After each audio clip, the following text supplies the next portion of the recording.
21. The clock continues to run. We're down inside of 6 minutes in the second quarter. Reading still leads 10-0. Well, Coach Seibel keeps running Zummy Zanders in the game. You never know when something's going to happen with him getting the ball. It looks like the Braves have finally got the Reading defense wondering a little bit as Cousineau is doing a masterful job of hiding the ball. Oh, and we've got a man open. And there it is. And there it is. To Zummy Zanders, number 12 in the corner of the end zone. Cousineau faked the handoff, as we said before.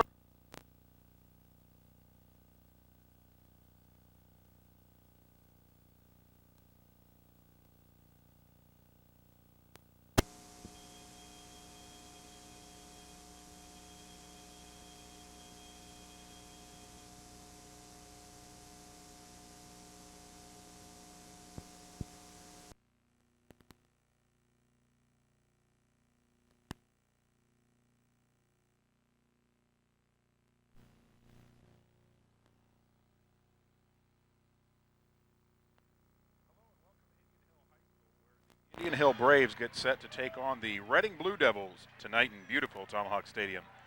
Hello fans, I'm Steve Rieger alongside Rob Guy, and we'll be bringing you the game right here on the Indian Hill Television Network. We've got a classic push comes to shove matchup here tonight, fans, with Reading's suddenly hot offense versus Indian Hill's tremendous defense.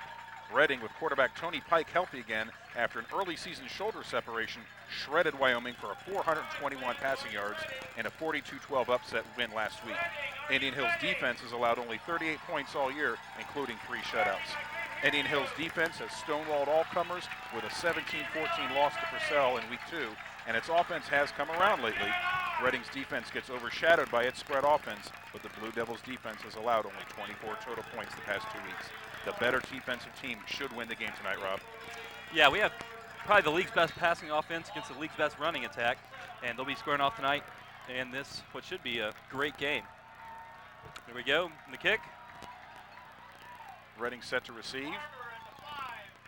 Takes about the 5-yard line. He's returning to the right side, and he's going to be met by a bunch of Braves tacklers at about the 20-yard line. It looks like Reading's not going to start with the greatest field position in the world, but with the offense that they've got, they can move the ball downfield and move quickly.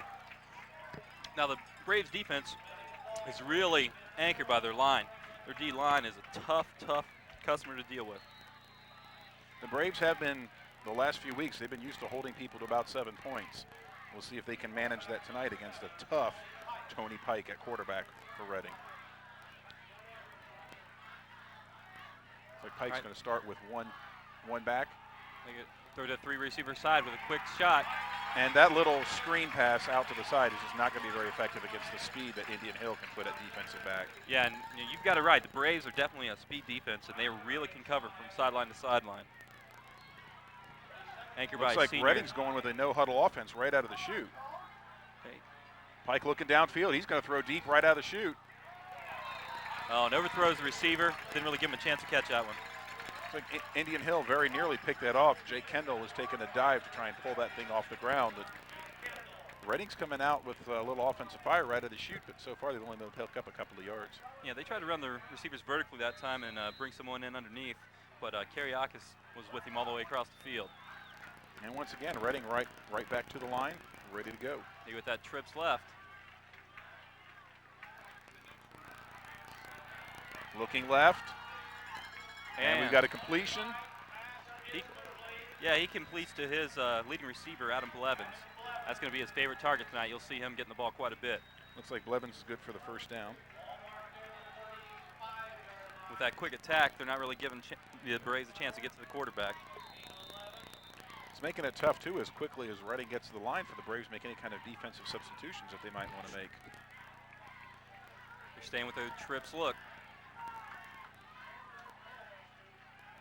And finally, for the first time, that Reading hands off, and he's got a big hole. First down, and he may break it. Yeah, finally pulled down after a large gain. John Gertz, senior running back, just explodes into Braves territory. Yeah, he broke through that first level, and that second level just wasn't there. They were out covering the receivers, so he had clear sailing until the 30-yard line. Well, he seemed to be hung up at the line of scrimmage, kind of bounced off his own guy, and then broke it for a huge gain. Yeah, they're really trying to get a lot of pressure on Pike, so they've really got to watch that handoff underneath. And just like that, after a little bit of a slow start, Reading's inside the Indian Hill 30. already in field goal range, looking to put 7 up early. Yeah, they're trying to take the Braves D-line out of the game here by not giving them a chance to get to the quarterback. See if the Braves can stiffen their defense here and keep Reading out of the red zone on this first drive. Pike's looking to throw again, and he's got a man. Adam Blevins again. He is definitely his favorite receiver. It's like Yeah, Blevins is going to be an inviting target all night long for Pike. Yeah, he's a favorite of his. He's been hitting him all season long. And if the Braves D-line can't get into Pike, you know, this is really going to cause some trouble for the Braves. Seems like at this point, Reading's been able to do just about whatever on offense they've wanted. Braves still trying to find a solution to those 3 wide receivers they keep throwing on opposite sides of the ball. All right, Sean. And I thought we were going to get a flag on that, and I think we we're going to have defensive pass interference. Looked like the receiver got there just a bit before the ball. Yeah, Sean Otto got there a little too quick on that one. And Sean was looking to maybe make the pick, but I think he got a little bit too much of the receiver. The Braves are going to get nailed for pass interference. It should be an automatic first down here. And that's the call.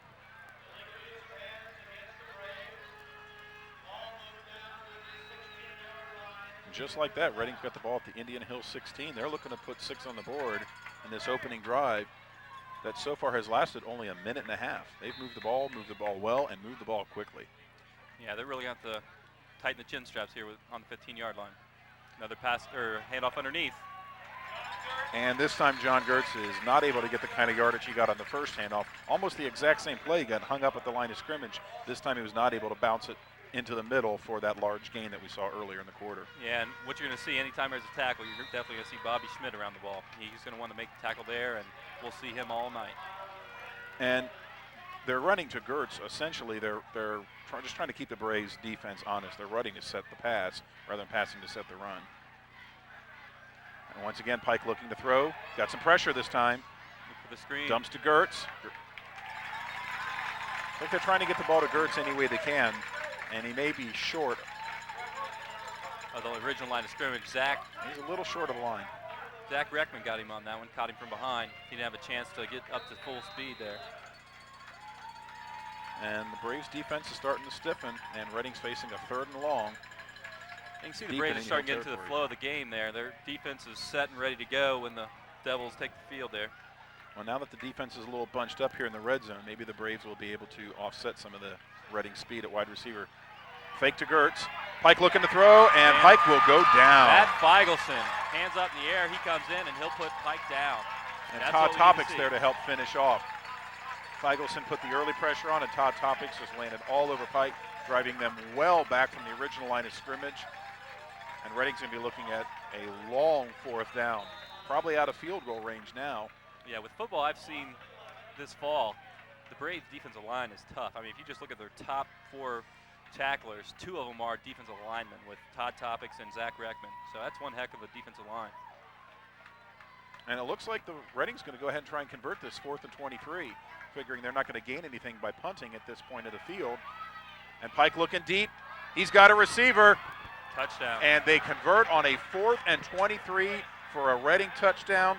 Pike hooking up with Kevin Jones.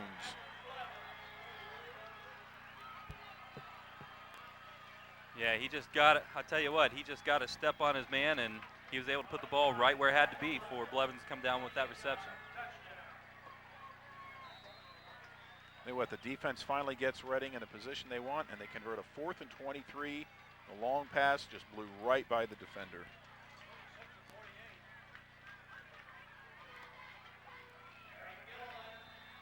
All right, PAT is good. PAT is good, just like that. Inside of 5 minutes, Reading's on the board, 7-0. Braves will get the ball. Coverage of tonight's game on the Indian Hill Television Network is a presentation of the Indian Hill High School Video Department. The Video Department provides the community with educational and school-focused programming through the facilities of the ICRC. Rob, it looks like the Braves are going to have to try and reclaim some momentum and get some positive yardage on their first drive as they're already down 7-0. And this really isn't playing into their kind of a football game. They're more of a rushing team. They do throw the ball around a little bit, but definitely you're going to have to see Cole Kuzno carry the ball quite a bit tonight.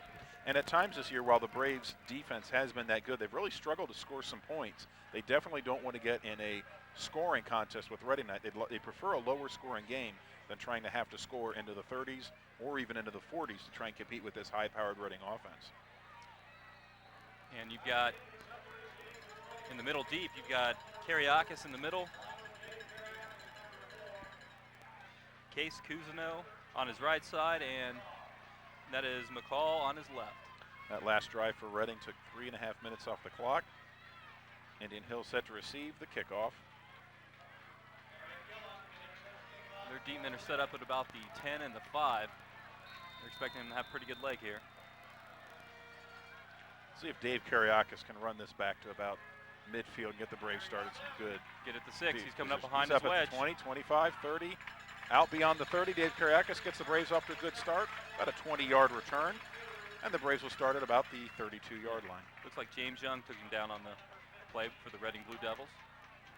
And they'll be starting at the 31-yard line, 1st and 10. We'll see what Coach Seipel has for him. The Reading defense has really improved the last few weeks. It doesn't get as much attention due to the high-powered nature of the offense. Interesting to see how they can compete with the speed and power of the Indian Hill offense. Cole Cousineau under center. And it seems to be a broken play right out of the chute. Cousineau barely able to get back to the line of scrimmage. Looked like he wanted to hand the ball off, and there was nobody home. Yeah, it looks like they had the double fake to both backs, and he was trying to run the option around the right side there and just had nowhere to go. Well, the option he pursued was right into the ground. Reading stalled on the first 2 plays of their opening drive and ended up coming all the way down the field, converting a 4th and 23 for a touchdown. Maybe the Braves are going to take a little while to get their offensive engine running as well. Got Brandon Davis lined up behind Bobby Schmidt. See John Brown wide to the right. And the Braves are going to run the roll right back up the middle again for about 2-3 yards, almost out to the 35-yard line. Yeah, Cole Cousineau just tucked up right behind Bobby Schmidt, and he was able to get a few yards on that one. Looks like about a gain of 4. With the way that the Braves run their offense with this very slow and deliberate, taking a few yards at a time, they're going to have a hard time keeping up if Reading is able to just tear off chunks of yardage like they were in that first drive. Yeah, the Braves really need to control the ball here. They don't want the hands in Pike, or the ball in the hands of Pike very much tonight. All right, well, right from the start, the Braves are facing a 3rd and 7 in their own territory, trying to keep this opening drive alive. Cousineau's going to throw. He's got a man, and it looks like he's overthrown him, but we've got a flag on the play. Looks like it might be a holding on the Reading defense there. Yeah, Cousineau seemed to overthrow the receiver by a good 5-6 yards, but we do have a flag on the play, and it looks like it's going to be holding on the part of the defensive backfield of Reading. Yeah, Coach Seipel took a chance there on 3rd down to air the ball out, and Murphy just couldn't get to the ball because I think it was held up on the way. Well, and the Braves are going to have to open up their offense a little bit tonight if they hope to keep up with the kind of points that Tony Pike is going to throw up on the board. But with that penalty, the Braves will get the automatic 1st down. And as the referees get ready to move the chains, the Reading defense congregates at about midfield. The Braves come to the line. They're in the I position again. Brandon Davis deep back. And it's going to be to Davis. And again, tough yards up the middle for the Braves running attack. That Reading defense doesn't get a lot of credit, but they're doing a heck of a job of keeping that middle blocked against the Braves running attack. Yeah, he was swamped right at the line of scrimmage with no gain on that one. Well, I think the Reading plan tonight is they're going to force Cousineau to throw the ball. They're going to put as many men in the box as they can, try and prevent any kind of run offense from the Braves, and force them into a passing attack. Got split backs. Got a slot right. He's going to go in motion. Hand underneath Brandon Davis, and he stopped right at the line of scrimmage. The Braves are just going to have to open that offense up. Very tough going right up the middle. McCall going in motion did not throw off the Reading defense at all. Yeah, Carpenter stopped him right at the line of scrimmage, and I got a feeling we're going to see Carpenter quite a bit tonight. Clock continues to run. We're about the halfway mark of the first quarter, down to about 6 minutes. The Braves are looking at another 3rd down conversion. They converted their first 3rd down on a penalty by Reading, facing a 3rd and 10, just short of midfield. They're back into the I. Cole Cousineau is going under center. We got a split. We have Feigleson split wide to the left, and we have Twins to the right. He drops back. Cousineau fakes. Cousineau does hand off. Davis makes a few moves, and he's able to get at least 6 yards on the play. For just a second, it looked like Brandon Davis was going to break that thing and get the first down. It was a slowly developed play. Well, once it got rolling, Brandon Davis had a nice run, but he is going to be short. The Braves are looking at a 4th and 3. And unlike Reading, they're not going to try and convert that. Different field position, different situation here. And the Braves are going to elect a punt, try and win the battle of field position here against Reading. Yeah, they're going to give the ball to Minturn and let him try to pin them back deep. And he's definitely got the leg to do it. We'll see what he does here. And Minturn's having a nice season so far. Snap. He's got it, a little bobble, but he's able to get it off. It's a high And he's got great kick. hang time on that.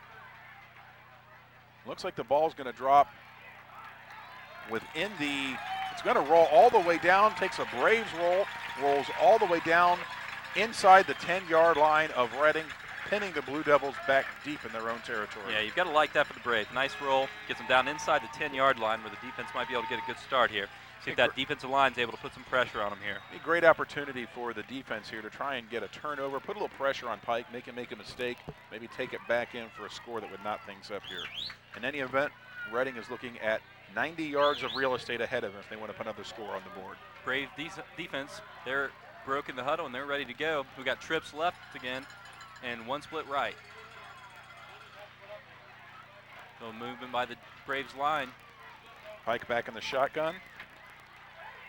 And just as the Braves are finding tough yardage up the middle, so does Reading now. Yeah, Todd Topic is just all over the Reading running back on that one, with Matt Feigelson right there to help him out. Both of these defenses are pretty accomplished. There's not going to be a lot of easy running right off tackle right up the middle tonight. Yeah, Todd's got over 70 tackles for the season. He's really done a great job playing that defensive line position. We got trips left again with the split. Like Pike's going to stay in the shotgun for the bulk of the game tonight. And he fakes once. He's got a man. Oh, John Brown nearly with the pick. That was the turnover we were looking for. John Brown had it, was right in his hands, and he dropped the ball. Yeah, Chris Connor, big receiver, running down the middle of the field, running the post, and Pike overthrows it just a little bit. John Brown was there for the ball, but just couldn't hold on to it. You're not kidding when you say big receiver for Connor. Looks like a linebacker running down the middle of the field trying to catch that. And now Reading facing a 3rd and 10 deep in their own territory. They don't want to make a mistake here, turn the ball over to the Braves and let them get an easy score. Pike back in the shotgun. Pike looks to throw. Oh. And hopefully we'll not draw a flag on that. And no, there is not. Good defensive coverage by the Braves. Sean Otto was all over Nick Berter on that one, and he was not able to come up with the ball. Sean, of course, having made that pivotal penalty earlier in the Reading drive that got them their one score. Reading looking to punt from deep in their own end zone. You got dangerous returner in Cole Kuzno and a dangerous young returner in Kariakis. They split at the last moment. They kick it to Cole's side, but he's not going to be able to handle the ball. And the ball takes a Braves bounce back out of bounds. The Braves are going to start with great field position just outside of the Reading 30. Ball looks to be on about the 31, 32-yard line. Let's see if the Braves can use that short field as an opportunity to knot this game up at 7. Yeah, we'll see how early Coach Seipel goes to a steady diet of Cole Kuzno at the Blue Devils. Murphy runs the play in from the sideline. Clock continues to roll. We're down inside of 4 minutes in the first quarter. It is homecoming here at Tomahawk Stadium, and the fans are fired up for this match of CHL leaders. Kuzno under center. He takes the ball.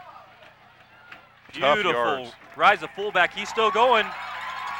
He's going to have about 11-yard pickup on that one.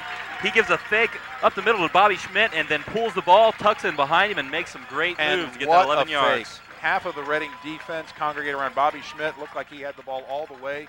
Kuzno hid that ball in his hip and took it for strong yards. Tell you what, when you're an option quarterback and you have a fullback like Bobby Schmidt, it's a great weapon because they have to respect him.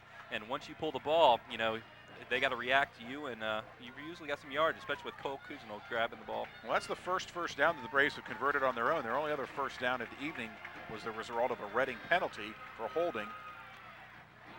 Kuzno this time does hand off to Schmidt, and that's going nowhere. Yeah, they try to spread the Blue Devils out on that one with the one back and try to get them so that they couldn't attack Bobby Schmidt, but he was taken down at the line of scrimmage. Braves are just inside the Reading red zone. Ball right around the 19.5-yard line. And the Braves are going to be facing a 2nd and 12 as Schmidt lost 2 yards on the carry. Yeah, Sean Murphy and McCall split right, and Matt Feigelson, tight end, split out to the left. We got I formation. Brandon Davis, the deep back. Cousineau Snap. surveys the defense. He's still got the ball. Cousineau out to the right. And just past the original line of scrimmage, Cousineau picks up a couple of tough yards. Looked like he had an opening there, but that fast Reading defense closed quickly on the right side. Yeah, he was trying to do that fullback ride, and just nothing there for him. So the Braves are facing a 3rd and 7. They're well within field goal range. They really want to get this score here and knot things up at 7. They do not want to give the ball right back to Reading down 7-3.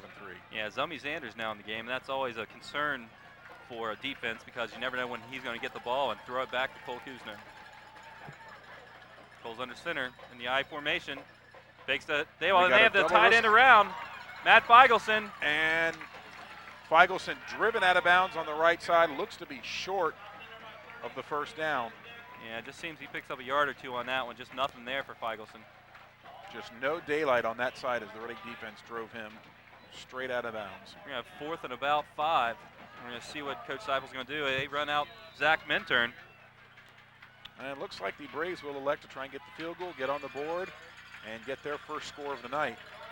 It's going to be about a 31-yarder for Zach Minturn. Shouldn't be a tough task for him. We'll see if he can hit this angle or not. Minturn pretty proficient at this end. The snap, the set, and it looks like it's going to be good. Kick looks good. Oh, no good. Oh, wide right. No good. You don't see it a lot out of Zach Wow. Minturn. That was a tight. It would just missed if it missed. Definitely had the distance, but he was off to the side, and after all that, the Braves come up empty. Score, still Reading 7, Indian Hill 0, with just over 2 minutes left, first quarter, and this homecoming crowd is a little bit stunned. And I think the crowd thought that that was good from our vantage point as well. Obviously, we're off to the side. They have a better view than we have, but it certainly from here looked pretty good. Well, the men in the black and white shirts, they're the ones that count, and in their opinion, the kick was no good. Ball back over to Reading, but once again, Reading pinned deep in their own territory. Their average starting position has been well short of the 20-yard line. Snap the ball to Pike. Little speed option. Oh, that little shovel pass a la Brett Favre. Yeah, and Zach Minturn nearly picked that one off. He was right there, but just barely able to get the pitch off, and he's able to get it back to the original line of scrimmage. Actually picks up 2 yards on the play. And Tony Pike not averse to taking chances like that. He's very creative at the quarterback position, and that goes for short yardage as Reading is facing a 2nd and 8. And it looks like we're going to get a steady diet at this trips and split. And the Braves still have not figured out how to control this series of options of Tony Pike. John Barber on the catch on that, number 27. He's going to be able to advance the ball. It looks like for about a 6-7 yard gain on that. And Barber tried to break a few tackles as the officials try to get the Braves to move back off of the sideline. Barber seemed to have one broken tackle. And if we take a look on replay, you can see the ball goes out to Barber, breaks one tackle, and takes 2 other defenders to bring him down. And David Kariakis will take him down on the play. Brandon Hammer was there with the first contact and was unable to make the tackle. Snap the set. He throws. He's taken down by Cole Cousineau, but not until he's able to get the first down. Pike converts another first down. These quick hitters, very much like the West Coast offense, short passes that are being thrown so quickly that the Braves defense is not able to even get set in position. Yeah, and that's just something the Blue Devils are going to have to do. So that way they can neutralize that defensive line of the Braves because they are so strong. Well, they keep doing it. You just never know when Reading is going to break one of those for a long gainer. Back first down for Reading. And a huge hole open off to the side. Joey Fletcher on the carry. He's going to take the ball to what it looks like the 36-yard line of the Braves. Joey Fletcher saw a hole you could drive a truck through in the Braves defensive line, and he took it for a huge gain. Yeah, Jake Kendall playing the safety spot was, as soon as he saw it, he was taking off, but Barber was already on his way. And the Reading offense seems to be walking back in the other direction. Yeah, it looks like we had a flag on the play. Yeah, I didn't see the flag come in, but the Braves fans are cheering. The Reading offense is marching in the other direction. It's laying there right in front of the Braves bench. There you go. Right in front of the Braves bench. And the call does go against Reading. Rob, I didn't see what the call was. Did you happen to pick up the sign from the official? I did not. With the placement of it, it looks like it's probably going to be a clip. And that would be from the spot, and we'll go 15 yards back from there. And it looks like that may be exactly the case, although it does look like they marched the ball off 10 yards, and there we go, and now another 5. So you're probably right. It looked like it was a clip towards the end of the run. And they're going to have a second and what looks like about 6 yards. Well, the only thing that has been able to slow down the Reading offense so far is not the Braves defense, but it's Reading themselves. They have really victimized themselves on penalties thus far in slowing down their offense. Still leads 7-0 with just seconds left in the first quarter. Yeah, this will be a dangerous down for the Braves. A second and 6 yards. They have a down to play with here, with only being 6 yards. You might see them try to go deep on this one. Weather not a factor here tonight on a perfect, beautiful evening at Tomahawk Stadium. Warm weather, practically no wind to speak of. Chris Conner and Adam Blevins on the same side.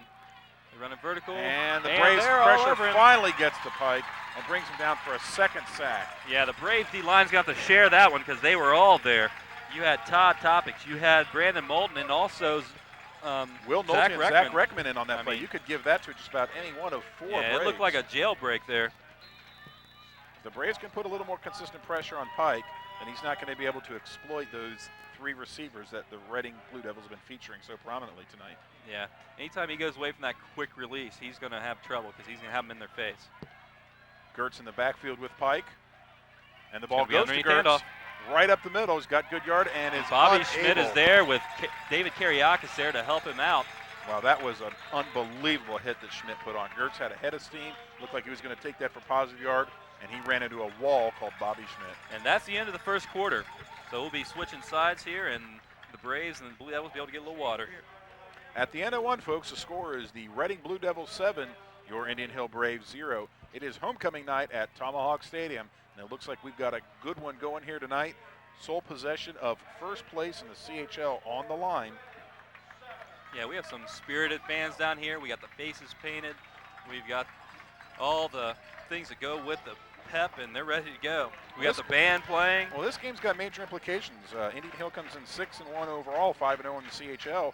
Reading comes in at 5-2 overall, 4-1 in the CHL. If Reading can pull off the win tonight, and they were picked to win by everybody in the newspaper, then they will pull even with the Braves for first place in the CHL. Hopefully the Braves can prove that the folks in the newspaper are not necessarily prophets and pull off what would actually be a home upset win tonight, given that Reading was picked to win the game. The Blue Devils run out. Reading's got the ball, 3rd and 8 on the 36-yard line as we open play in the second quarter. Pike back in the shotgun. Looks like we're in a 3 flanked by deep. Gertz. And flags are thrown. We've either got a false start by the Reading offense or someone from Indian Hill might have jumped off sides. And the way that Reading is applauding leads us to believe that the penalty is on Indian Hill. Yeah, we got offsides on the defense. Well, the way Reading's offense is parking, you just cannot afford to give them free yards by jumping off sides. Braves are going to have to play a very clean defensive ball game. Yeah, 3rd and 4, and you really can't expect to be able to predict what the Blue Devils are going to do here. You can't tell if they're going to throw it long or just throw it to Blevins underneath on this. Yeah, that's the difficulty of predicting the Blue Devils offense. 3rd and 3, they could throw a 57-yard pass, and Pike looking to throw. And that's what they go with. He's got the first down, throws to back Gertz, and Gertz has got the ball into Indian Hill territory. Another Reading first down. Yeah, and Pike had his choice there. They ran their outside receivers off, took their inside guys, and ran them on the quick outs to try to get to change the move, and they were successful.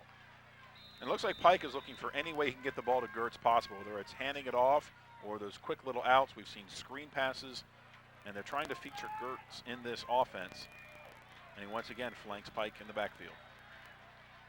And a fake handoff to Gertz. Pike drops back, little pressure, jumps off to Gertz. There's the screen. He's breaking for huge yardage. He's got the first down.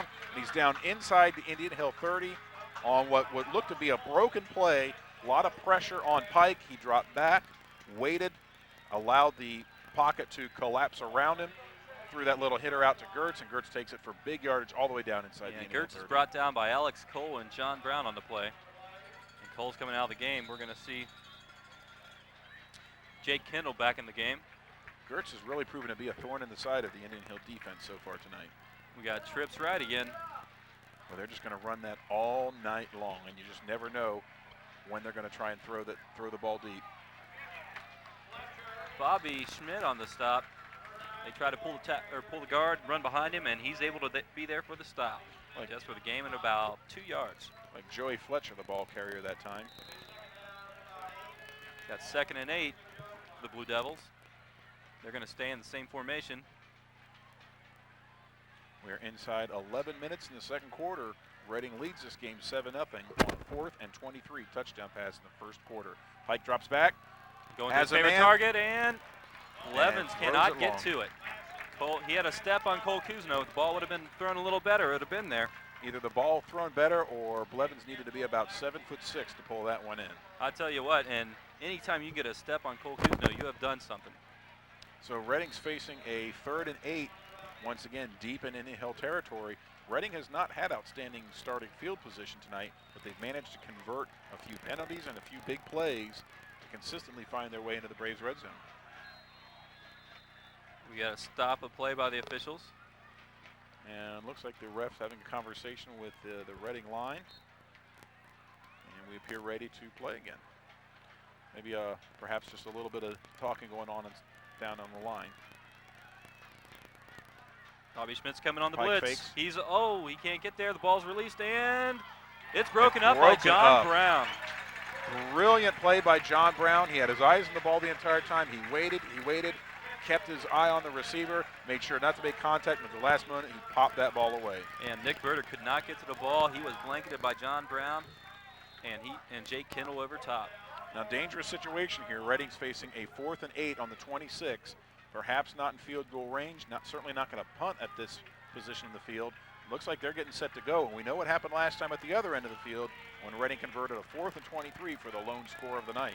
Yeah, the Braves doing a nice job in switching up the defense. They keep running players in and out. They look like they get a little different package here. Pike Braves drops need back. to stop. Right there.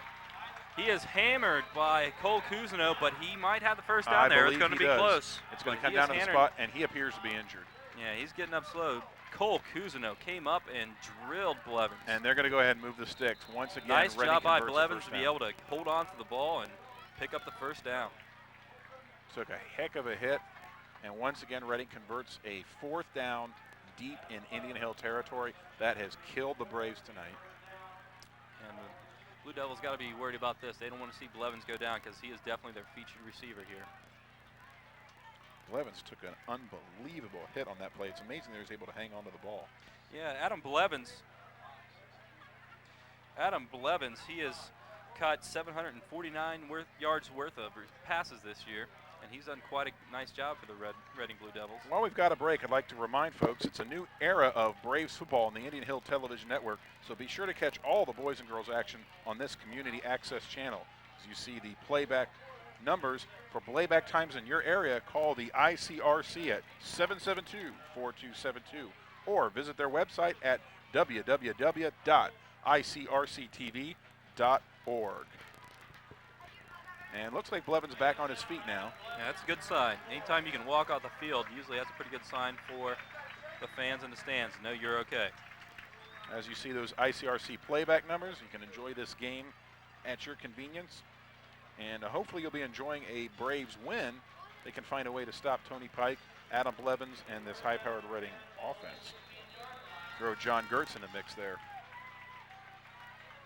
And Reading has a 1st and 10 inside the 20 of Indian Hill. Snap and handoff underneath. Gertz has the Bobby ball. Schmidt's there to stop him. Oh, man, he definitely flew to the ball, and he put him down. It looks like if there's very little gain, if any, on that one. It's going to be a 2nd and long. That's about the 3rd time that Gertz has had a hole and had a blocker in front of him, and Bobby Schmidt has come in from behind to make the tackle. Yeah, Bobby's able to make a great angle, and he scrapes to the ball excellent.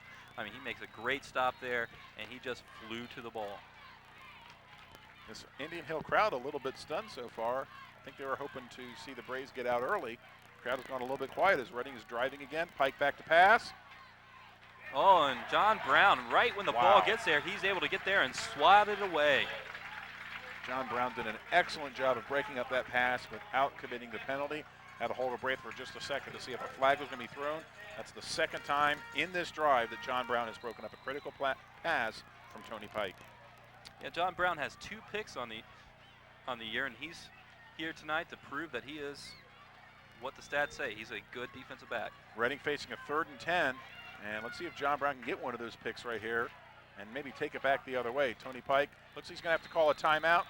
Didn't like the looks of the Braves defense. He's going to go to the sidelines and try and figure it out. David Karyakis made a last-second adjustment there, and that seemed to confuse Pike, and he went ahead and called the timeout to go get some information from the coach on what to do on that. Well, as the Reading offense tries to figure out what they want to do at this end of the field, Kevin Seipel is going to gather with his defense and try and figure out how they can put a stop on this Blue Devils offense. I think they've caught the Braves a little bit off guard so far tonight. And the Blue Devils got to hope that they can get Blevins back in the game because he is a big target, and plus he really takes a lot of the defense away. When he's on one side of the field, you can usually throw to the other side because you're getting man-on-man coverage over there. The Braves can pick up the stop here deep in their own territory. It'll wake up this crowd and give a little momentum to the Braves and perhaps fire up this rather large crowd here for homecoming at Tomahawk Stadium. You can see the student section is got the thunder sticks out a la the California Angels tonight. The band's fired up, the cheerleaders are fired up. We just need a score to send this place into orbit here. Well, who brought the monkey, though? That's what I want to know. Yeah, the rally monkey does not appear to be working so far. Have we had a rally monkey sighting? Is the rally monkey in the student section? No, not yet. Hopefully we might have one down there. To get the rally monkey going. Got the now. snap. Pike drops back. Looking He's all scrambling. kinds of time. Molden's all over him. Late pressure. He gets it off. Boy, Pike had all kinds of time, and then finally Brandon Molden put some pressure on. And a couple of more hits like that, even though Pike didn't go down and take the sack. Anytime you can get a lick on him, wear it down a little bit. So in the 4th quarter, he does not have those fresh legs. Yeah, that was definitely a coverage rush on the defensive part there. They were able to cover up the receivers. Pike had nowhere to go. He had to scramble, and Brandon Molden was there to make him force the bad throw. And Reading looks like they're setting up to kick a field goal, facing 4th and 10. And I believe the Braves are going to call a timeout here. Timeout Indian Hill with 9:37 left to go 2nd quarter, and Reading already up 7-0, looking to go up 10-0 if they can convert this field goal here, Rob. And it looks like they take Jake Kendall out of the game, and they're going to put in Alex Cole, I believe, is usually who runs in the game on this. It seems to be a little bigger lineup for the Braves where you're looking to make a little bigger stop, where when Jake's in, it looks like they're playing more of the nickel package to try to stop the deep ball. A little bit of a moral victory here for the Braves defense if they can hold Reading to 3. But the way the Braves offense has struggled to move the ball tonight, you don't want to get down more than 2 scores to Reading. Certainly don't want to get down a 3rd score. And if we can come up with a turnover, a block kick at this end, that would certainly help the Braves in trying to stay in this ball game. Now they'll be attempting what'll look like a 23-yarder here. And they're pretty much in the center of the field. Should be a chip shot. Braves are loading up the right side. John Barber counting, make sure he's only got 11 men on the field. The kick is up. And the kick appears to be good. That one is good, and that's going to give the Blue Devils an early lead of 10-0 on the Braves.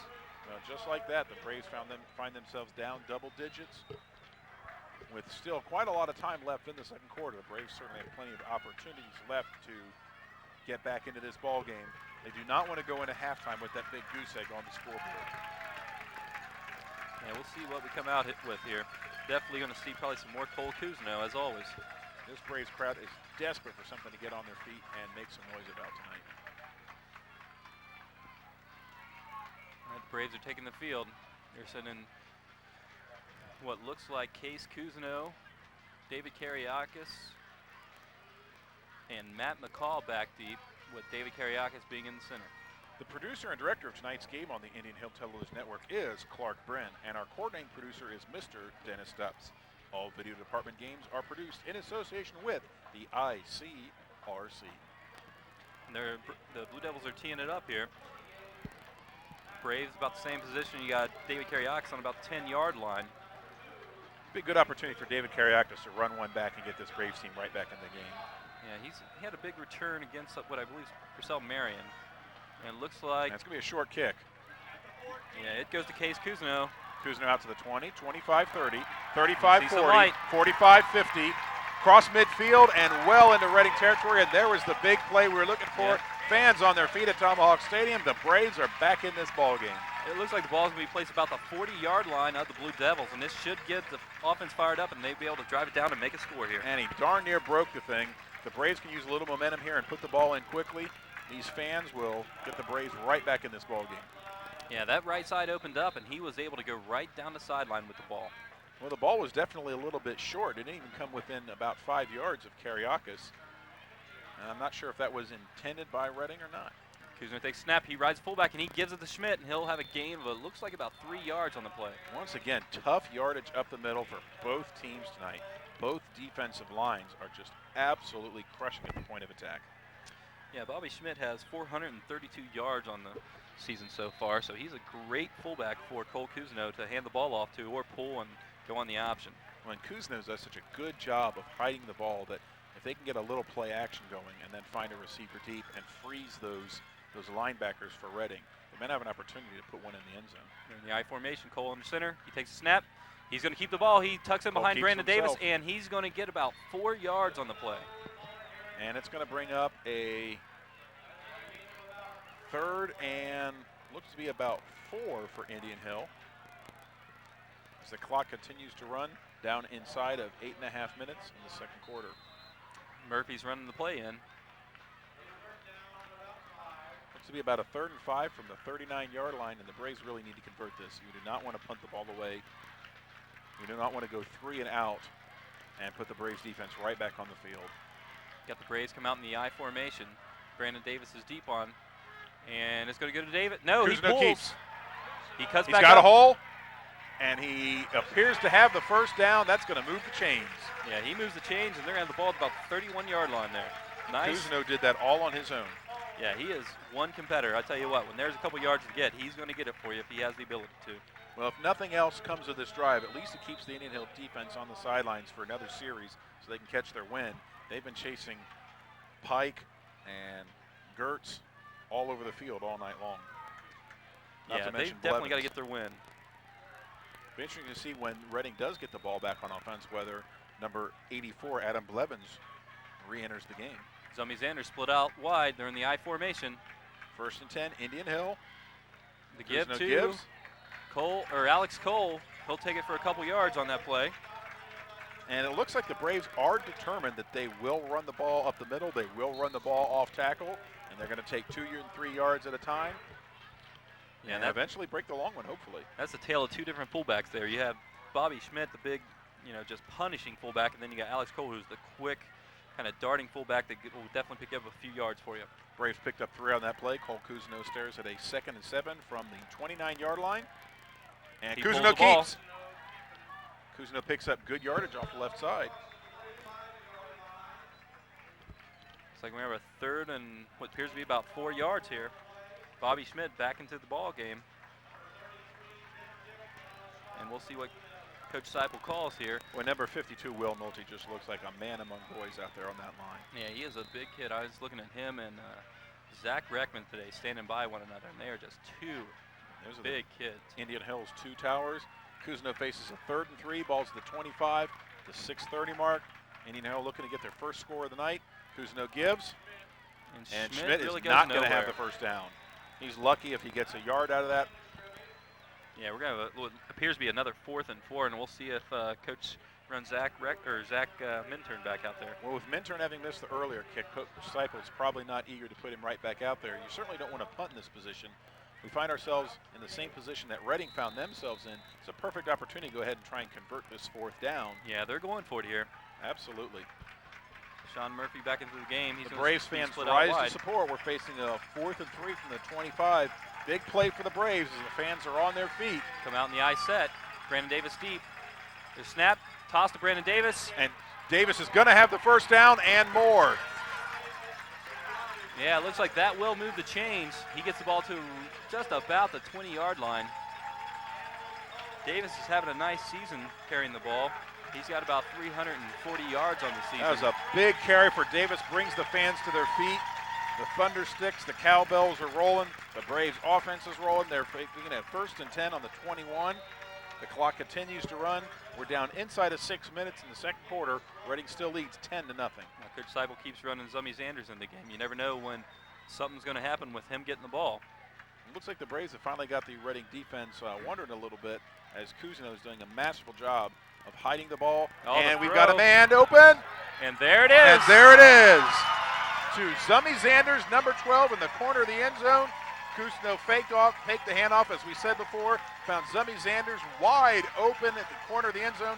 Just like that, Indian Hill on the board, trails 10-6. Now, we've seen that connection before, but usually it's the other way around. Usually it's Zummy Zanders throwing it to Cole Cousineau, but Cole connects on that one, and Zummy pulls it down for the touchdown. Let's see if we can take a look at those on replay. The Cousineau to Zanders connection strikes for Indian Hill. They fake the pitch right, he puts it up in the air, and Zanders just runs under the ball. Beautiful pass by Cousineau. Zanders with a beautiful catch. It's up, and the PAT is good. And just like that, the Braves are back in this ball game. It's 10-7, it's homecoming, and the fireworks have got this place rocking. Yeah, the Braves fans are definitely on their feet. They like what they saw on that drive. And also of note, during that prolonged drive by Indian Hill that took a good 3-4 minutes off the clock, important, the Braves defense had that time off the field to recover.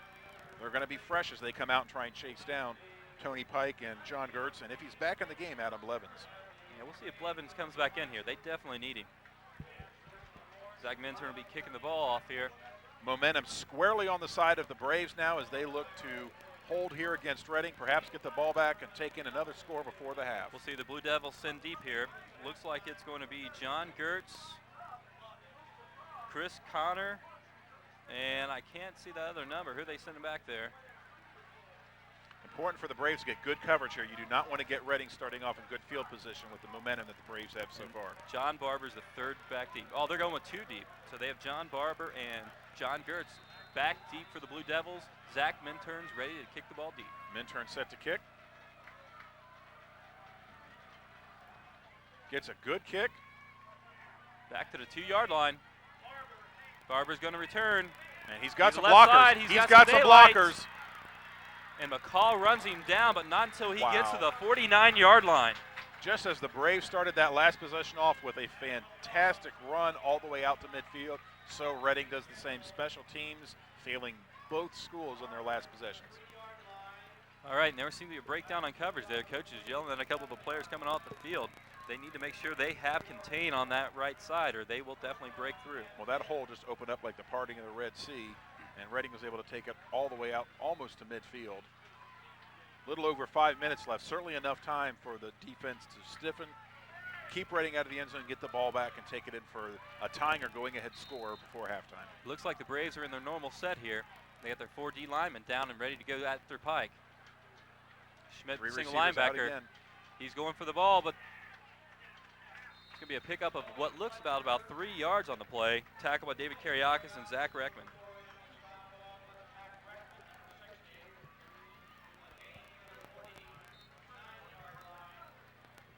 Like Joey Fletcher with the carry that time. Clark, we're hearing you also. All right, they're set. John Brown deepens up here. It looks like we got a 3 deep coverage on. And Adam Blevins is back in the game. Blevins open. Oh, Bobby Schmidt gets a big mid on it and knocks it down. He thought he was going to pull that one down and maybe return that one for a touchdown. Dave Kariakis in support on that play. Blevins was open for just a second, but that fast Braves defense closed, sealed off that play. Blevins had nowhere to go. Yeah, great play by Bobby Schmidt. He dropped back and was able to get back to the ball. And that's something that quarterback's got to pick up, that underneath linebacker, because that backer can't always pick the ball off. So just like that, Reading facing a 3rd down, 3rd and 6 on the 49. Braves looking to hold here, get the ball back, and have plenty of time to take it in for a score before the half. Get the snap. Blevins drops back. Pike's got time. Very nearly picked off. Pike had plenty of time that time, looked for a receiver, and could not squeeze it in. As John Brown came streaking into the play again. I'll tell you, Brown is just a half second off of Pike. Watching the second half, if Brown doesn't take one back the other way against Pike. Yeah, it'd be nice to see. And Reading, of course, going to have to punt from this position, 4th and Andrew 6 Kariakis on in the game, back with Cole Cousineau deep. Let's see if Kariakis or Cousineau doesn't break another long one here. Punts up. Looks like it's going to go out of It's bounds. going to go out of bounds. Short punt. Looks like it goes out at the being marked out. 46-yard line. Wow. Being marked out. Great field position for the Looks like Braves. about a 15-yard punt on that one. Not a great punt by the I think the Reading Braves Blue will Devils. start at about the, looks to be about the 36-yard line. And with punts like that, you always wonder if you just should go for it on 4th down. Well, we saw the Blue Devils go with that option earlier, and then they converted 4th and 23, the touchdown for the first score of the game. Indian Hill gets the ball back with 4 minutes and 26 seconds on the clock, starting on their own 36-yard line. Plenty of time, good field position to get a score before the half. They come out and split backs. Cousineau under center with the motion. He gives to Bobby Schmidt. He bounces off one. Cousineau gives to Schmidt, and Schmidt just thunders ahead. Reading defenders bouncing off of him like they're not even there. Yeah, pick up of looks like about 8 yards on the play. Nice run by Bobby Schmidt. Bobby Schmidt was playing human pinball there and was just treating the Reading defenders as if they were non-existent. John Brown runs into the game, his first time on offense tonight, I believe. And we have an equipment timeout by the Braves. It looks like the official's going to try to fix it for Brandon Davis. If he does, he will stay in the game. Little rule change from a year or two ago. Usually he would have had to come out of the game, but now if they can fix it quickly, he's able to stay in the game. And they can't get it fixed. They're going to have to replace him. And he's going to have to come out. Meanwhile, we've got the clock stopped at 4 minutes. The Braves looking at a 2nd and 3 from the 43. Got a little momentum here. Like to see him pick up that second score to knot this game up at halftime. David Kariakis comes in the game to replace Davis. We'll see him as one of the split backs. Cousineau surveys what's in front of him. Reading shows a 4-3 defense. Looks like a broken play. Oh, beautiful. And Kariakis, he's gone. They will not catch him.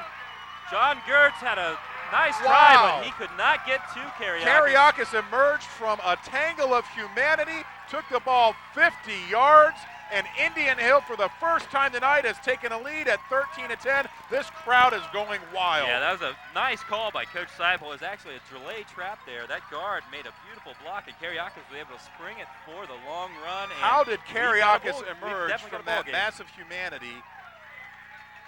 And now we've got a flag down.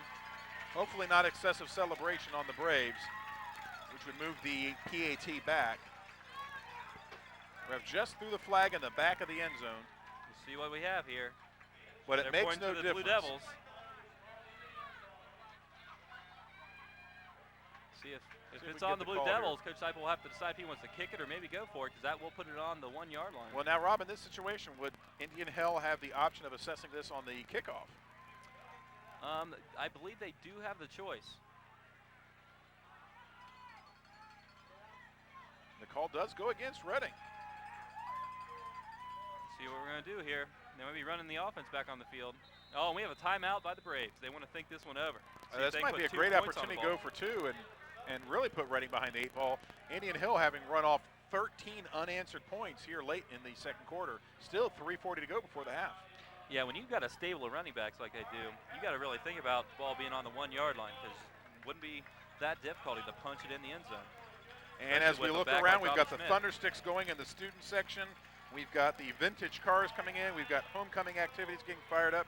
This crowd is really solidly behind their Braves in this pivotal battle for control of the CHL. We see the cheerleaders in front of us working hard to keep this crowd on its feet. Yeah, for the CHL, this is definitely a battle of Goliath tonight. These are the two top teams, and really bragging rights is at stake here. Well, the win tonight, Indian Hill goes to 7-1 on the season, Rob, and while that doesn't cement a berth in the playoffs with the Harbin points, boy, it sure is going to be tough if they get this win tonight, a win over a ranked team like Reading, to keep them out of the playoffs.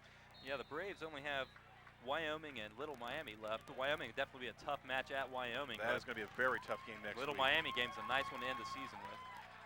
They're going to come out in the I formation, and 2 Braves wide. Are going to go for 2. Cole Cousineau under center, and we're going to see what they come up with. Cousineau may keep here and just take it in himself. He's giving some direction here. Cousineau audibles. Off the Bobby Schmidt, and that ball's going in for 2. Bobby Schmidt thunders in for the 2-point conversion. Braves lead 15-10. We've got 3:40 to go in the second quarter here at a raucous Tomahawk Stadium. And the Braves definitely get a momentum booster there. 15 points, and now we definitely got a game. Well, I tell you what, it's been a tale of two quarters, Rob. In the first quarter, Reading on that first drive, they looked like they were going to be running a track meet up and down, having only been able to score 3 points since. And all of a sudden, the last two series, the Indian Hill offense woke up. They got out a little bit late, and they have come thundering back to post 15 unanswered points against this tough Reading Blue Devils defense. Yeah, we'll see if the Braves made any adjustments here on the kickoff. See if they might be able to salt up that right side and keep that return coming down through there. Now, Reading definitely has some time to work with here, and they're going to look to try and pick up a score and stay back in this game, perhaps take the lead before the half. 3 minutes and 40 seconds, a lot of time for Tony Pike to do some damage. The Braves defense is not done yet. Beckman turns set to kick. Let's see if Minturn can put this one out of the back of the end zone and give Reading no opportunity to return it. And he's got a deep good ball. Good Looks like kick. Right at the goal line. You're going to return it to the right again. And Barber at the goal line. And he will go nowhere with that quickly. Yeah, he is met by a host of Brave tacklers there, led by number 41, Alex Hall with the stop. Well, Barber took the ball right around the goal line, and he's going to come up just at the 15-yard line. Once again, Reading facing tough field position to start a drive. Nice coverage by the Braves here. See if the defense can keep it going. Blue Devils running out onto the field. They're going to be in their split pack. Let's see what we got. And they're going to bounce it up here, it looks like, 2 and 2. And all of a sudden, we have got a spark to this Indian Hill offense and defensive juggernaut. Yeah, a little stunt coming here. Derek Kariaka steps up. Quick hit to Blevins. Pike's got Blevins, and just like that, Reading converts a first down. It's just that easy for that connection, Pike to Blevins. The Indian Hill has to find an answer. It was a quick pickup of 13 by the Blue Devils. Definitely get them out of their area, and they're able to start driving the ball here. We'll see what's going to go on. Feigelson and Jay Kendall out of the game for the Braves. Well, you know, at the half, Kevin Seipel and his coaching staff are going to try and find the solution to shut down those passing lanes that Pike has been able to exploit so far in this first half. Pike back underneath. Drops back to pass again. He's got the deep time. ball, and it's going to be a jump Brown ball. is right there. John Beautiful Brown coverage. has had magnificent coverage all night long, Rob. Yeah, he was right there. He was right in his hip pocket, and he tracked the ball just as well as the receiver did there. John Brown has covered the ball so well, half the time you can't tell if he's the receiver or the coverage man. And he's playing like a man possessed tonight. I'm telling you, second half, we will see John Brown take one of those back. He is a fraction of a hair off of Tony Pike's passes. He's going to get him figured out in the second half. He will take one back to the house at some point second half. They're going to stay balanced with one back set here in the shotgun. Braves have a late adjustment here. Reading facing second and 10, ball in the 27, a little over 3 minutes to go. Pike again to pass, and there's Blevins again. Yeah, for another pickup of what looks to be about 14 yards on the play. Cole Kuzno on the stop, but not until they had the first down. Right now, that is the Reading Blue Devils offense. Pike to Blevins, first down. Pike to Blevins, first down. And just like that, they're on the 42 with a first down. 3 minutes to go. Reading driving for potential tying or go-ahead score. Tell you what, Pike loves that crossing route by Blevins because he had the other crossing route completely open also on that one. Pike surveys the field. And there's going to and give. There's going to be the give, and that will go Nowhere. Reading has Brandon got Malden. that sniffed out. It looks like Brandon Malden made the stop. No, let me correct myself. That was David Kariakis on the stop. The Indian Hill defense has got that figured out. That will go nowhere. But Reading really runs that just to keep the offensive or the defensive line of Indian Hill honest. As we know, they're always looking to exploit the Pike to Blevins connection here. Hey, they're balanced up again with one back in the backfield. Takes the give. And little play action. Big rush. And for the first time tonight, we see a very weak throw by Tony Pike as he floats a wounded duck out here just beneath us. Yeah, Sean Otto kind of had the receiver pinned. He wasn't able to get to the wide pattern there, so yeah, he definitely wasn't anywhere close on that one. No, that ball did not look good from the get-go, and it died quickly. So Reading facing now 3rd and 11 from the 41. Boy, I have to tell you, if the Braves defense can hold here, Rob, the Braves will get the ball back, and with the momentum they've got. They might put another one on the board. Number 64, Mark Solomkin on the sideline trying to get these Braves fans fired up and loud. Pike Drop drops back to pass. He's got a man. Oh. And do we have a completion? No, the referee signals that the ball good. touched the ground. We had a tip ball. John Barber tipped the ball. And that's always dangerous when the ball's tipped in the air, but no one's Chris able to get Comer to tried it. to pull it in and was unable to do so. Looks like they're going to run the punting squad back on. All right, the Braves are going to get the ball back. is going to be deep again with Cole Kuzno. So Indian Hill will get the ball back, should be with good field position and plenty of clock to take another drive down and really put a nail in the coffin of Reading in this first half.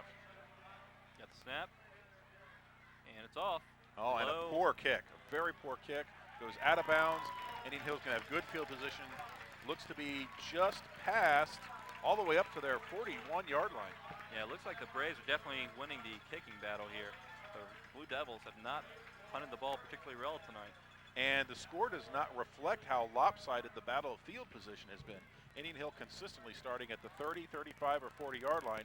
Reading has yet to start outside of their own 20. Yeah, they certainly do a nice job with field position in the special teams.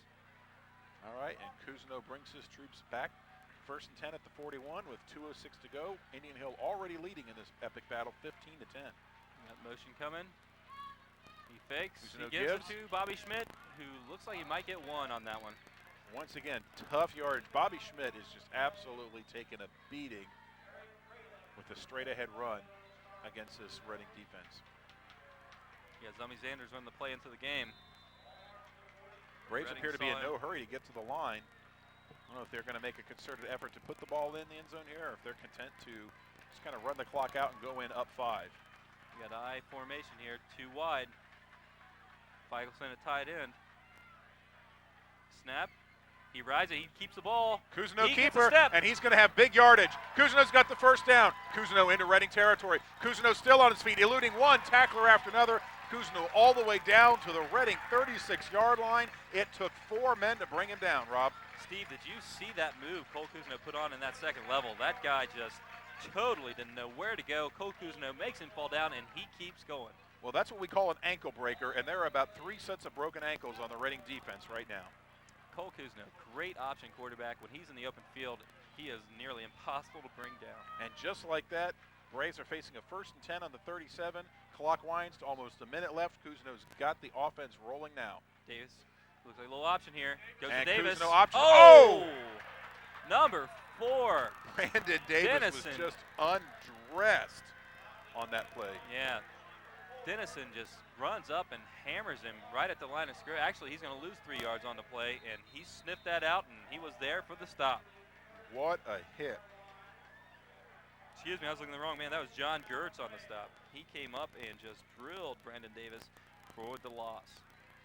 Well, John Gertz has not been featured much in the Reading offensive attack these last 2 drives, but he sure made a huge contribution on defense there, circumventing any momentum that the Braves had on offense. They're still going to be looking at a 2nd and 12.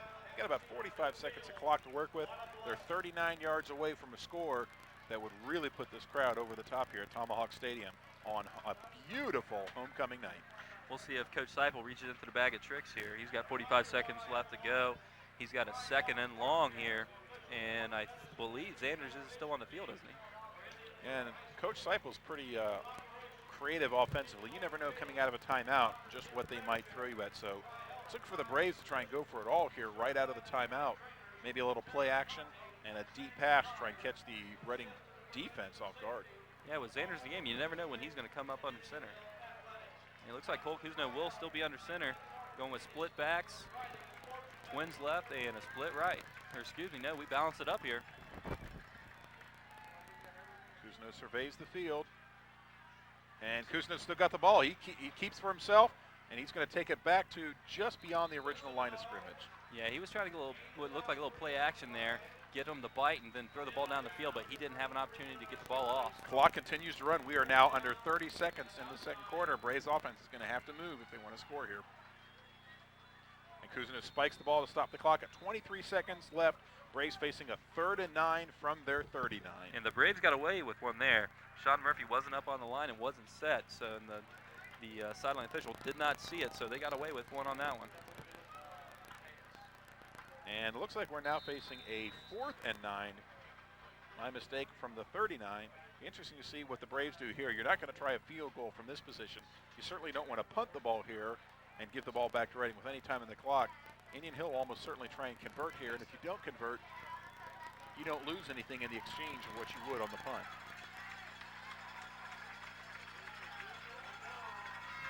They're running Zach Minturn out. He's going to have to need a little leg here. And we've got a flag down, perhaps. I think we got to delay a game. I think the Braves might have been a little bit late. Illegal substitution on the Braves. Yep. Wow, that's just a killer. And that'll take him right back out of field goal position and perhaps change the decision by Kevin Seipel. I believe they're going to be punting the ball now. Wow, that's just, if the Braves have been able to put 3 on the board there and take an 18-10 score, then you've got that nice cushion forcing Reading to get the touchdown and 2-point conversion to tie. Now the Braves will have to give the ball back to Tony Pike and that high-powered Reading offense. Somebody's Andrews counting his bin to make sure he's got enough on the field. Boy, the Braves are really struggling getting their substitutions in with the special teams so far tonight. Snap, nice snap. He gets it off. Oh, and we're going to have a flag. Yes, and the Braves are going to get the ball back. As Minturn goes down, the Braves will get the ball back. And Alex Cole couldn't get to it. He was sprinting down the field. Right. He was hoping to get him in the corner. And the Braves fans, they are intelligent football fans. They know that the Braves are going to get the ball back with 13 seconds to go, and they'll have a shot to take one deep at the end zone.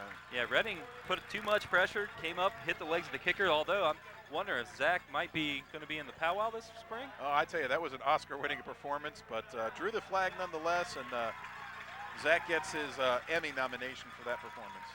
And they're going to have to like that. Braves are going to be back on the field on offense, and we'll see what we can do with it. And Braves don't have a lot of time to fool around here, only 13 seconds. You got just enough time to take 1, maybe 2 deep shots at the end zone. Well, that was a good performance. Well, it looks like it may not be enough for the first down. Actually, they're going to call it running into the kicker, so they only get 5 yards on this one. So it's the 5-yard, not the 15-yard. Yeah, and they're going to go ahead and go for now we're the back kick. to trying the field goal. We regain the yardage. This is going to be a 53-yarder by Zach Minturn. Wow. Minturn's got the leg for it. We'll see Snap, if he's got the accuracy. set, he drills it, and he's going to be short. It's going to be short down the middle, but didn't have enough distance. And with that, Reading will get the ball back with 8 seconds on the clock before we go to halftime. And we'll see what the Blue Devils try to do here. With Pike and quarterback, they might try to throw it down the field here. Well, 8 seconds is certainly enough time for Tony Pike and Adam Blevins to hook up for a long score. So we certainly got to make sure that the Braves defense comes out and plays a solid 8 seconds here to take the 5-point lead into the locker room. Yeah, I don't think Zach Minturn was happy with his kick there. No, not at all. He's going over to the net. A little disappointed. He certainly has the leg for a kick like that. Yeah, he just didn't hit it right, and it didn't go for him. So Reading takes over with a 1st and 10 on their 20, and they've got wide receivers all over the field. Mike drops back. He's got pressure. He's under pressure. Ball's up, and it's going to be complete to a man standing on the sidelines. And I don't think that counts for any positive yards, Rob. And I tell you, Reading's got to be careful with a play like that with the fast Indian Hill defense. That's when they can go back to the house in a hurry. Yeah. I would not be surprised at all if Reading does not just take a knee here and take it on into the locker room. That was That's always a great suggestion. I'll tell you what, in my early years as a coach, I was given that suggestion right before a game, and I decided to go for it, and it was picked off and taken to the house on me. Next thing you know, you're down 22-10. And they will take the knee, and that will bring an end to the first half. That's the end of the first half of tonight's contest, folks. At the half, your score is the Indian Hill Braves 15, the visiting Reading Blue Devils 10. Stay tuned, and we will see you after the break. We're out.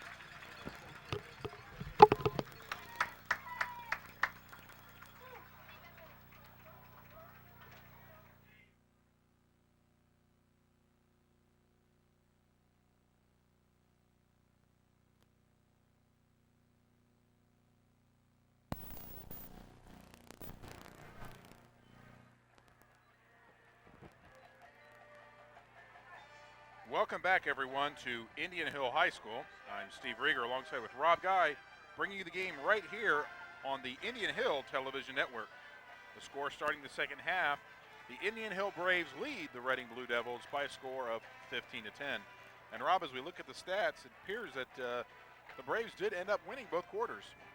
Yeah, they've really dominated. Total offense, they've had 157 yards for the game, where the Blue Devils actually has 179, so they're pretty much there. Now, time of possession is pretty even, but when you really look at the penalties have killed the Blue Devils so far tonight.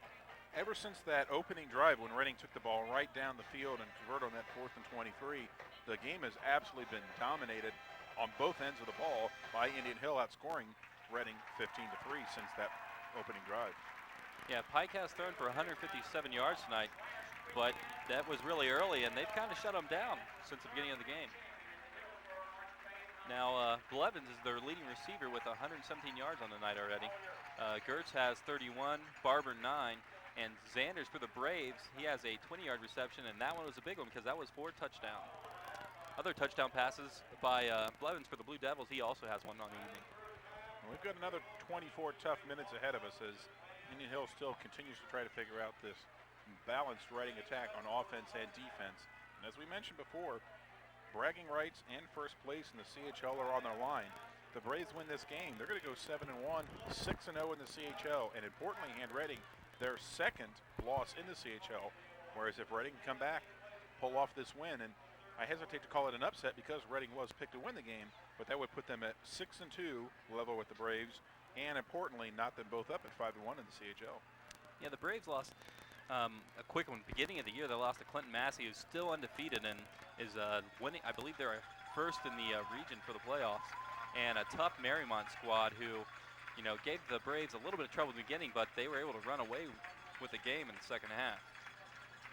Now, was it Clinton Massey or was it Purcell that the Braves dropped early this season? Now, the Braves lost to Purcell, I believe, the second or third game of the season. I think it was a 17-14 score. Yeah, and it was a close game, and that was that kind of odd game that was broken up because of the lightning. They had to play the next. Actually, I believe they played on a Sunday. That's right. There was a lot of games canceled or delayed that night that had to be split and replayed over the weekend. We see Zach Minturn out taking one last practice kick before we start things up in the second half. 24 minutes away from what we hope will be a 7th Indian Hill Braves victory of this season. We just got one more home game left, and we're on the road next week, I believe, at Wyoming, and then come back to end the season at home against Little Miami. And they're running out onto the field. Turns. The Braves will be receiving, it looks like. We have Case Cousineau deep along with Matt McCall, and in the middle, David Kariakis, who had the impressive run in the late in the second quarter to put the Braves up 15-10 on the Reading Blue Devils. Sure would be a great momentum setter if Indian Hill could come right down the field, chew up some clock, and even if they only put 3 points on the board with a opening field goal, get that all-important 8-point lead over Reading, give them a little bit more of a cushion than they currently have. And the kick's away. A low line drive, about the 10-yard line. We're out to the 15, 20, 25. There's a hole out to the 30. Case Cousineau out beyond the 30. Looks to be beyond the 35-yard line. It looks like about the 37-yard line for the Braves. Nice return for the sophomore. Well, the Cousineaus sure have been a dynasty here at Indian Hill in football, going back to fullback Court Cousineau, and now with the two current Cousineaus we have, and really dominating other sports as well. Shaden Cousineau being one of the star soccer players we've had here in the past at Indian Hill. Yeah, Murphy split out wide left. They got split backs. We got some motion, and the handoff to Bobby Schmidt. He's met early, but he's able to drive for what looks to be about 3 yards on the play. He sure does. Schmidt was hit with early contact and just drove a pile of Reading defenders forward for a good 3 yards. Cole Cousineau looking to the sideline for the play. Summy Zander runs in with it. And of course, those two hooked up on that all-important first score. Cousineau to Zanders down at the other end of the field in the corner of the end zone to get the Braves on the board after they trailed early 10-0. Again, we have the split backs. We had a man wide right. We got motion. Motion again. He to the opposite side. Got a little option. Cousineau still has the Cousineau ball. cuts back. He's not going to option, and he's going to go down. He's going to lose what looks to be about 3 yards on the play. Cousineau had Matt McCaw as a trailer, decided not to opt the ball to him, and perhaps should have, because it looked like there was a little running room. If he had gotten the pitch out to McCaw, he could have taken it around the corner. In any event, The Indian Hill Braves are looking at a 3rd and 8 from their 38 here in the opening couple of minutes of the third quarter. The Blue Devils have broken the huddle, and they're ready for the Braves offense here. They're going to be in the eye. Got 2 split right. Kuzno under center, takes a snap, drops back. Looks like a screen, tight end screen, it's not there. And he's going to be sacked for a big loss. That is exactly what you referred to earlier. That is a coverage sack. Kuzno looked once, looked twice, saw nothing downfield, finally ended up having to tuck the ball and go down for the loss. Yeah, that's a play that the Braves usually have pretty good success on there, looking for that tight end screen over here on the left side, but they had it sniffed out and covered up, and Cole just had nowhere to go with that one. And right out of the chute, it's 3 and out. Indian Hill will have to kick the ball away. Number 29, Jeff Wiseman's the long snapper here. Sophomore does a really nice job for the Braves. He snaps it back. Minturn gets it, and it's away. High kick. Not a very deep kick for Minturn. And it takes a great Indian Hill bounce, rolling all the way past the 30-yard line, and finally rolls out of bounds at around the 27, 28-yard line. The kick itself was not a particularly great kick, but it picked up a good 12, 15 yards on that large bounce. Yeah, I think Gertz really would have liked to have that one back. He should have fielded that ball to not let it get that extra 10-yard roll on there. And after a little over 2 minutes, the Indian Hill possession of the first possession of the second half, rather, has come to an end, giving the ball back to Reading. Let's see if the defense can continue to frustrate Tony Pike. Here comes the quick attack. We got them balanced up, 2 and 2. One back in the backfield. Pike waiting to get the ball snapped to him once the refs get things set. We did not really see this balanced 2 attack earlier. We were always having 3 to one side. He's back, ready to receive the ball. He's calling out the signals. He gets it, drops back, and he's looking for the quick hitter. And nice open field tackle. Ball went out to Adam Blevins. Again, we've called his number repeatedly. And beautiful open field tackle to prevent Blevins from breaking it for a big gainer. Yeah, he's a senior receiver that Pike really likes to get the ball to. Sure hands, good speed, and he's had quite a season so far this year. That completion was good for 3 yards. Reading looking at a 2nd and 7 from the 30-yard line. Clock continues to wind. We are under 9.5 minutes, third quarter. We're balanced again. I wouldn't be surprised to see Blevins underneath on this. No, it's going to be the handoff, and a shoestring tackle by David Kariakis, and he is going to bring him down after a gain of what looks to be about 3 yards. Nice play by Kariakis. Ball went to Joey Fletcher trying to catch Indian Hill sleeping, and it absolutely did not work. Picks up 2 yards, still looking at a 3rd and 5, 3rd and 6 from the 32-yard line. Yeah, that was a first down saving tackle there, because if he'd have broke that level, there wasn't anyone there for about 10 yards. Fletcher's having a hard time getting started here in the game so far. Pike has a man. Got the quick out. And there is your first down. Nick Berter along the side takes the pass for a nice gain. And that will pick up the first down for the Blue Devils. Berter was wide open. He just got lost in that package of receivers. Indian Hill's having to put so much attention on Adam Blevins. Berter just slipped into the side.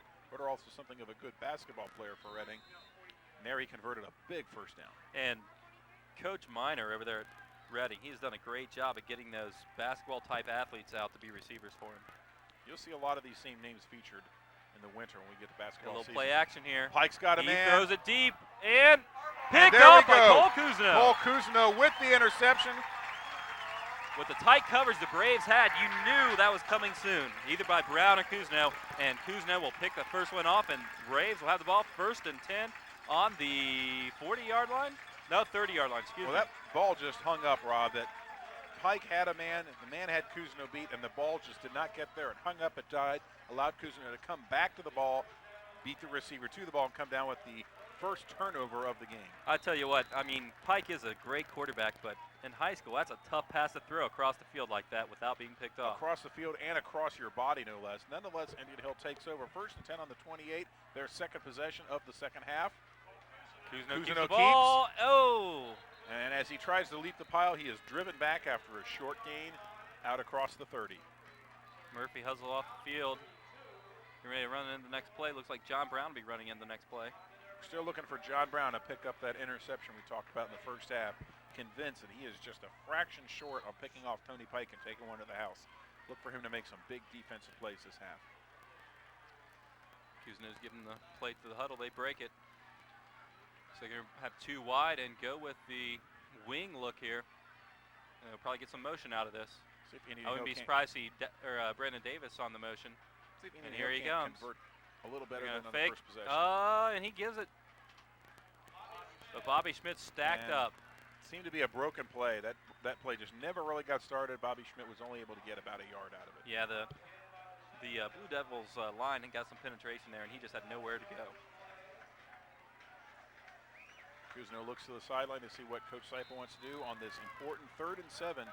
Indian Hill on their own 31. Certainly don't want to go 3 and out on your first 2 possessions of the half. Put your defense right back out on the field. Cousineau's giving the play. They break the huddle. They're going to again go with what looks to be a little offset eye here with receivers all over the field. It's a toss to Davis. Pitch back. Davis. Nice block by Cole Cousineau. And the ball appears to be loose. I think Reading has got the ball. We'll see if Davis was down, but the ball does appear to be loose. No signal. No, and the they referees signal do at the Blue signal. Devils. Reading has recovered a fumble. Davis appeared to be down. I thought he was. The referees disagree. And Reading is going to take over. A huge critical mistake made by the Braves offense. First turnover for Indian Hill. Reading's in great position. Tough turnover by the Braves, but the defense has to pick it up here and not let down. They got to keep this momentum going here. We need another big play. Well, it was one of those situations where second effort actually burns you there. Davis appeared to be stacked up and just kept those legs churning. Next thing you know, he's down, the ball's out. Reading's got the ball 1st and 10 on the Indian Hill 37. And here comes Tony Pike, Adam Blevins, and a crew of offensive It's like talent. we're matching up man with a little cloud coverage over top here. Fakes the give. Pike Pike's rolls out. rolling. Get it to Blevins. And there's Blevins, and he will stay inbounds and be just short of a first down. Looks like a pickup of what appears to be about 7 yards there. Eventually driven out of bounds. Blevins did pick up an extra yard or 2 with that quick little move at the end. And you can tell, we said early that Pike was going to be picking on Blevins, was a favorite target, and he has exploited that all night. The Braves have no answer for that connection. Yeah, a little breakdown on the D-line there. Blevins should not have been able to break the pocket. If they had kept him in the pocket, he may not have been able to make that throw. He's Reading, under center for one of the first times tonight. Reading short yard situation here, 2nd and 2. And you don't see that a lot by the Blue Devils. No, you do not. And Reading coming out in a different look, not in the shotgun. The play was screaming a run up the middle. That's exactly what they did. The Indian Hill defense was prepared for it, stopped it, and that's going to bring up a 3rd down for Reading. Yeah, the only teams that have actually been able to move the ball on the Braves this year seem to be the ones that do spread the ball out, because you just can't get anything up the middle on the Braves. It looks like Pike's going to start out under center once again. And 3 backs in the backfield. This is a novelty. We're seeing all kinds of new looks on this drive from Reading. Now it's the give. The little shovel pass, and that's going for big yardage. Still rumbling, bubbling, stumbling towards the end zone. Yeah, 33. Tim Dick, the 5'10", 210-pound senior fullback, he takes the Braves for a ride on that one. And I think they caught the Braves in their nickel package with Jake Kendall in the game. You're going to see Big Will Nolte coming in the game, and Jake Kendall's going to be running out with this short yardage play here.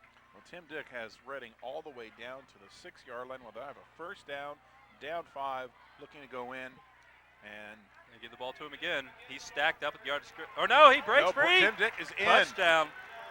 Well, it looked to be a play the refs probably should have blown dead. Keeps moving, driving his feet. He breaks free and scores the touchdown for the Blue Devils. And just like that, on their 2nd possession of the 3rd quarter, Reading takes a 16-15 lead.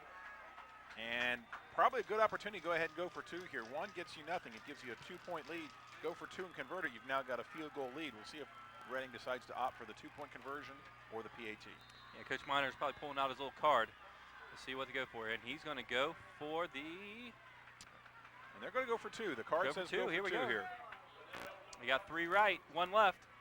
Big play for the Braves defense. Snap the Pike. He's rolling to his right. Pike rolls towards us. He's looking for Blevins in the end zone. There it is. And now, at just like that, Reading's got a field goal lead over Indian Hill. Score of 18-15 with 5:48 to go, 3rd quarter. Yeah, any points is a big deal in this game because it's going to be a dogfight here. That pattern has seemed to be open all night for the Blue Devils. running Blevins underneath after the receivers run the vertical pattern. It's been there. Fans, the Indian Hill Schools News Brief program is produced every month in our studio. Each month, a different topic of school interest will be discussed. Your host, Zach Stewart, will provide in-depth views of what's happening in our schools. These programs may be seen right here on ICRC. For playback times, visit www.icrctv.org or call 772-ICRC. That's 772-4272. Braves kickoff unit has taken the field. We're going to have Karyakis in the middle again. We've got Case Cousineau on the right side and Matt McCall on the left. We'll see where they decide to kick it to this time. Case Cousineau has returned most of them here in the game, and we'll see if he gets it again. Well, momentum solid in favor of the Blue Devils here, and Braves are going to have to come up with something on offense to quiet Another this short rather kick. raucous visiting crowd. Case Cousineau is bringing it across the field, Sets back up up the middle. Some blockers. He's out to the 30. He's knifing. 35. And just short of the 40-yard line. Kind Nice of around return. 37. Case has done a nice job tonight when he's had the ball in his hands. He sure has. There's a lot of bright things ahead for that talented sophomore. So Indian Hill will start on offense 1st and 10 at the 37, looking to answer after that impressive drive by Reading that gave them the 18-15 lead that we hope will be a short-lived lead. Braves run up to the line. Matt Feigelson runs out wide to the left. We have two to the right and the I backfield again. Matt Feigelson out towards us. They fake the give to Davis. Cousineau keeps it. And he's going to be stacked up for a Yeah, loss. he is lassoed for a loss by number 42. Boy, Reading has really got that play sniffed out now. Yeah, Bogecki was right there to take him down. And that's going to cost the Braves some significant yardage. Going to be looking at a 2nd and long. Sammy Zanders runs into play. We got a 2nd and long. We'll see what Seibel's going to do on this one. So with 5 minutes to go in the second quarter, the Braves are facing a 2nd and 13 from their own 34-yard line, looking to answer the Reading score. Matt McCall and Sammy Zanders out to our far right. Davis deep. Snap. Might be a little throwback here. No, he's going to run the ball. And he's going to take it. And he's back to the original line of scrimmage, and not That's all more. he's going to get. Zanders looked like he had a little room there, ducked back behind the original line of scrimmage, dart out just past it. It's going to bring up a 3rd and long for Indian Hill. Little wide receiver screen there. Let's see what Coach Seibel comes up with on this 3rd and long. Well, the play took a long time to develop. By the time the ball got to Zanders, the Reading defense had a chance to pursue and recover back to the ball. Had that play developed a little faster, Zanders might still be running. We're looking at a 3rd and 8 from the 39. Just over 4 minutes left to go, third quarter, and the raucous visiting crowd from Reading is starting to make some noise. Indian Hill trying to counter. Got the snap. Cousineau drops back. He's looking to throw the ball. Cousineau throws, and he does not have a man. The nearest man to that was John Gertz in defense for Reading. Not sure what the problem there was, but there was not an Indian Hill receiver within 15 yards of that pass from Cousineau. Yeah, I think Cousineau saw he didn't have anything and probably just threw the ball out of bounds to try to avoid a sack or just making a bad play. Minturn's going to run on the field for the Braves for the punt. Well, the Braves certainly need to pin Reading back deep on this possession. You not want to give Reading anything to work with. They're already up 3 late in the third quarter. Again, Jeff Weissman snapping the ball to Minturn. Nice snap, nice kick. And Minturn gets off a wobbly kick. And Get a again nice takes an Indian Hill bounce. And we have a flag down, and it is Indian Hill ball. Reading has made a critical error in special teams. I have no idea what Kevin Rack was thinking, but he touched that ball, left the ball in play. Indian Hill has recovered deep in Reading territory. What happened there? Yeah, he was riding that end out, trying to keep him away from the ball, but he just lost track of it, and it bounces off him, and the Braves are going to recover. But we still have a flag down. We need to get all this sorted out and figure out. It's clear that Indian Hill's got the ball, but we don't know who the penalty was on yet, what kind of field position Indian Hill's going to end up with. Yeah, I think they're probably going to decline this penalty. I believe it's against the Blue Devils. We'll see what they call here. I believe it was either pushing the back or a clip on the Blue Devils. And just like that, the Indian Hill student section fires back up. They've got the thunder sticks working. The band is rocking.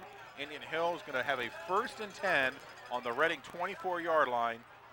Still trying to get the penalty sorted out, and for the life of me, just cannot figure out what number 15 Kevin Rack was thinking in trying to make that play. Yeah, critical mistake by the Blue Devils. They were on a roll. Now you're going to give the Braves another shot to try to drive the ball down the field, and a very short field at that. And the dreaded Tomahawk Chop has begun here at Tomahawk Stadium.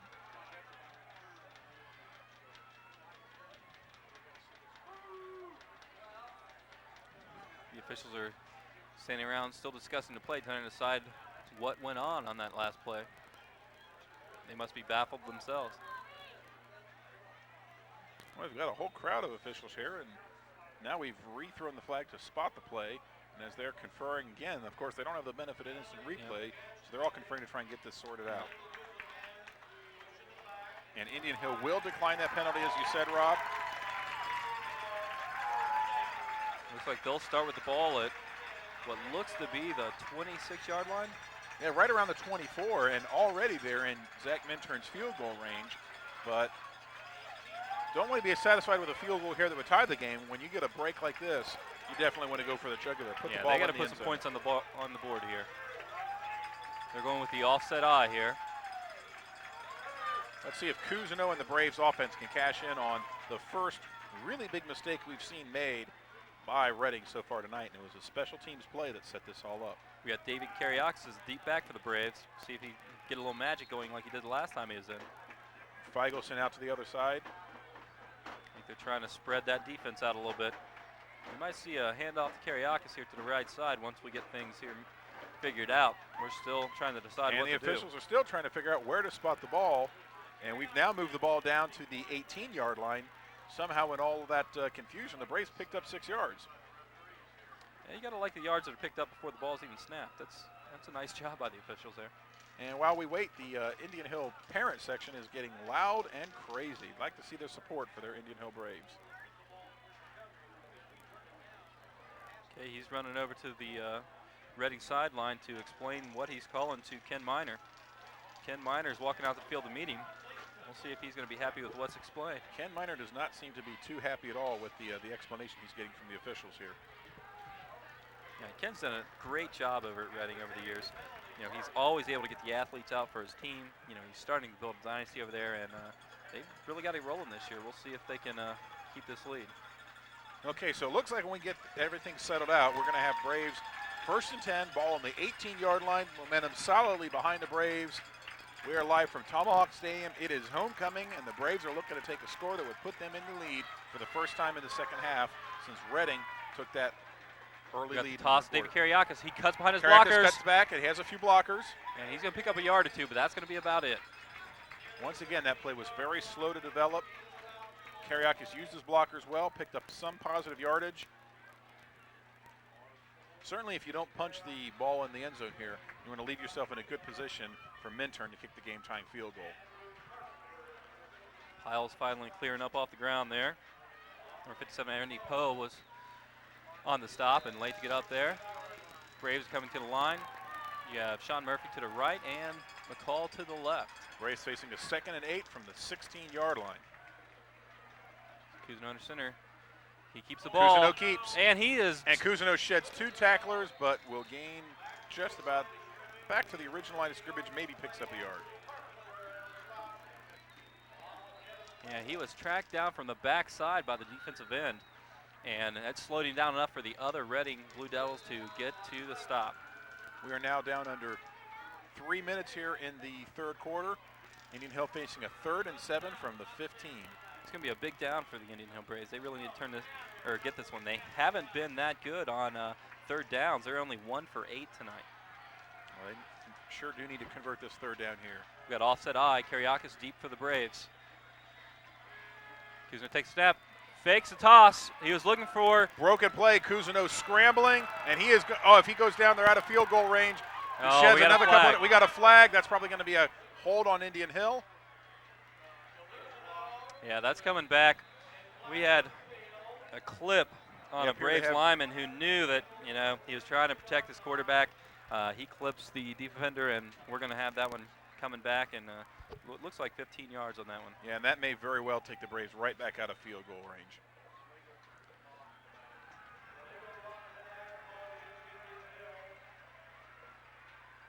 as we're seeing now both teams making some critical mistakes here in the third quarter. So we're going to have third and quite a few.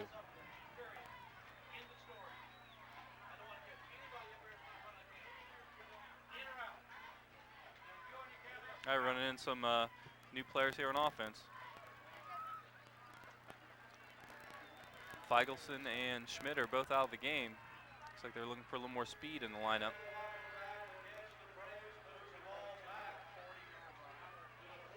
The ball's coming all the way back to the 40-yard line on that costly penalty on that broken play. It is third and forever. Zumby Zanders running out that looks like he'll be under center here. Forever being 32 yards here. Hopefully the Braves can at least get some of this back, and if not convert the first down, then perhaps at least get back in a reasonable field goal range. Kuzno in the slot here. Zanders, and they're bringing it after him. He escapes and gets the ball off, and the Braves will get some of the yardage back, but not everything. Zanders completes to Kuzno, and it looks like not even back to the original line of scrimmage. No, it's fourth and a country mile here. They're going to run Zach Minturn out, and it looks like he's got the block, so they're going to try to kick this one. Okay, the ball's spotted on the 29-yard line, so this is just at the edge of Minturn's field goal range.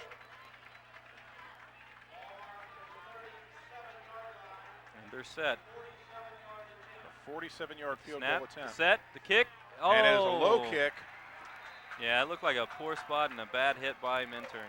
Not that's a good the second kick tonight that Minturn's not been able to put through the uprights, and that will leave us at Reading 18, Indian Hill 15 with 1:24 to go, third quarter. Well, when you get a break like that on a special teams screw up by Reading, you just absolutely have to take advantage of that situation. Indian Hill did not.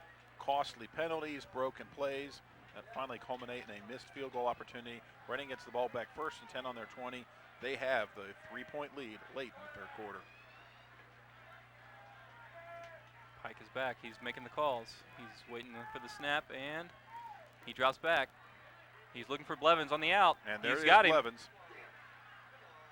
And that has been here all night. That has been here all night, and Blevins again with another catch.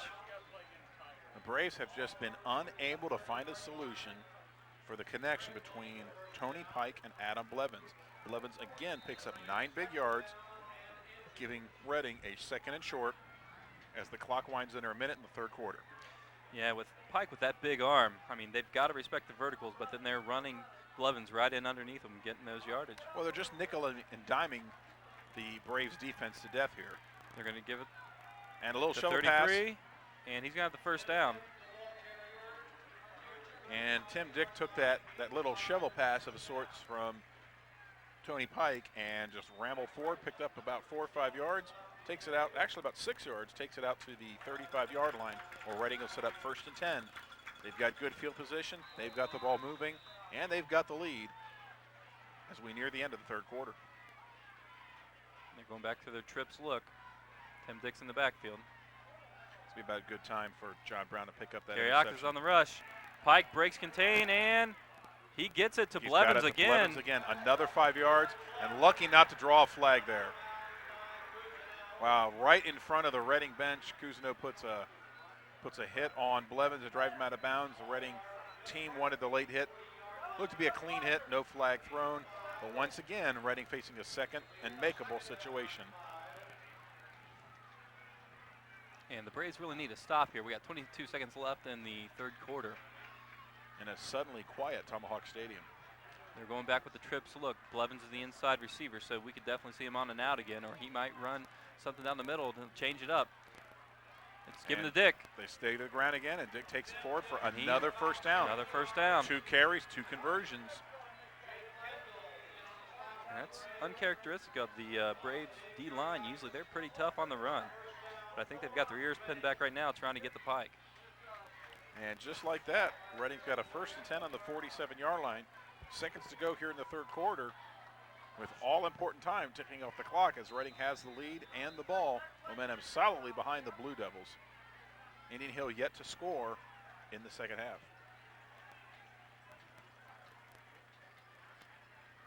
It looks like they're going to wait for the clock to run out. Smart move by the Blue Devils. And as they begin to show the sign for the fourth quarter, Reading appears to be content to let the clock run out for the third quarter. We'll go to the fourth quarter with the score, the visiting Reading Blue Devils 18, your Indian Hill Braves 15. And they're going to have to rally the troops here. They need a big stop or a big turnover here. Fans' coverage of Braves football on the Indian Hill Television Network wouldn't be possible without the generous support of the Indian Hill Boosters, the PTO, and the ICRC. Their grants have provided us with the equipment to bring Indian Hill sports off of the field and into the community, and we appreciate all that they've done to develop our television programming. And they're the cheerleaders here. Great support for the Braves. They've done a great job this year. I think they've come away with a little bit of hardware themselves this year. We have a nice large crowd here at Tomahawk Stadium tonight. It is homecoming, and this is in a pivotal battle for control of the CHL that at the moment is slightly under the control of the Reading Blue Devils. Now there's Chip down in the stands. He's got a little different view tonight, not being up here with us. Enjoying the game from the bleachers. First time in quite a while for him. Usually he's up here. And if that results in an Indian Hill loss, we're going to have to get him right back up here in the booth. And that's what I'm with you. We've got trips right. Dick is still in the backfield. Reading with the ball, 1st and 10 on the 47-yard line. And to give the Dick up the middle again, and he's this time it goes nowhere.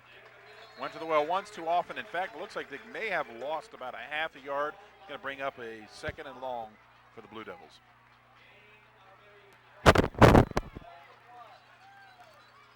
And all of a sudden, Dick is being featured prominently in the running game for Reading.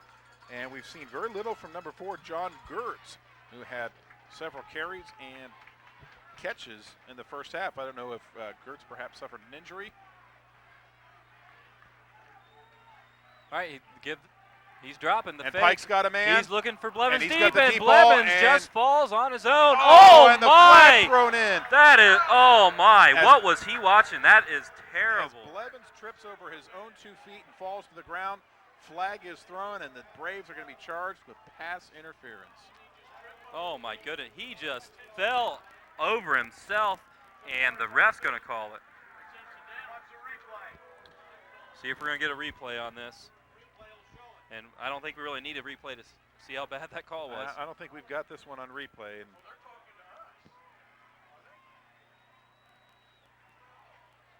yeah, that was not a good call. Let's see. Although it looks like they might be picking him up here. Let's see what the call is. Now he's beginning to. Yeah.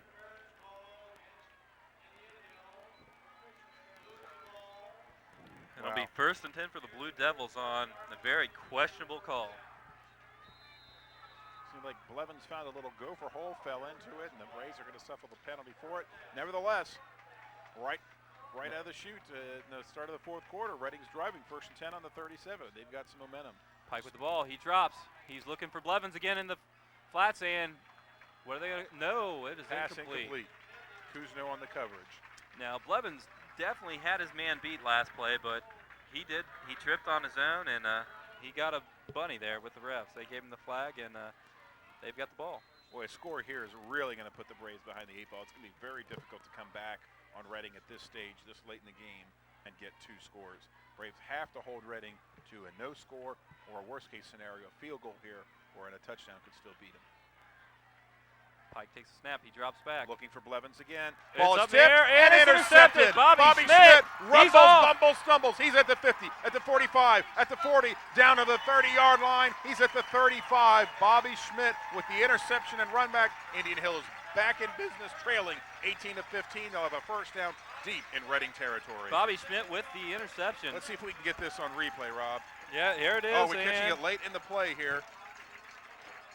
Early on, there was a tip at the offensive line. Bobby Schmidt was in the right place at the right time. We didn't get to see the tip on the replay there, but he just rumbles for a good 30 yards, and all of a sudden, Tomahawk Stadium has come to life.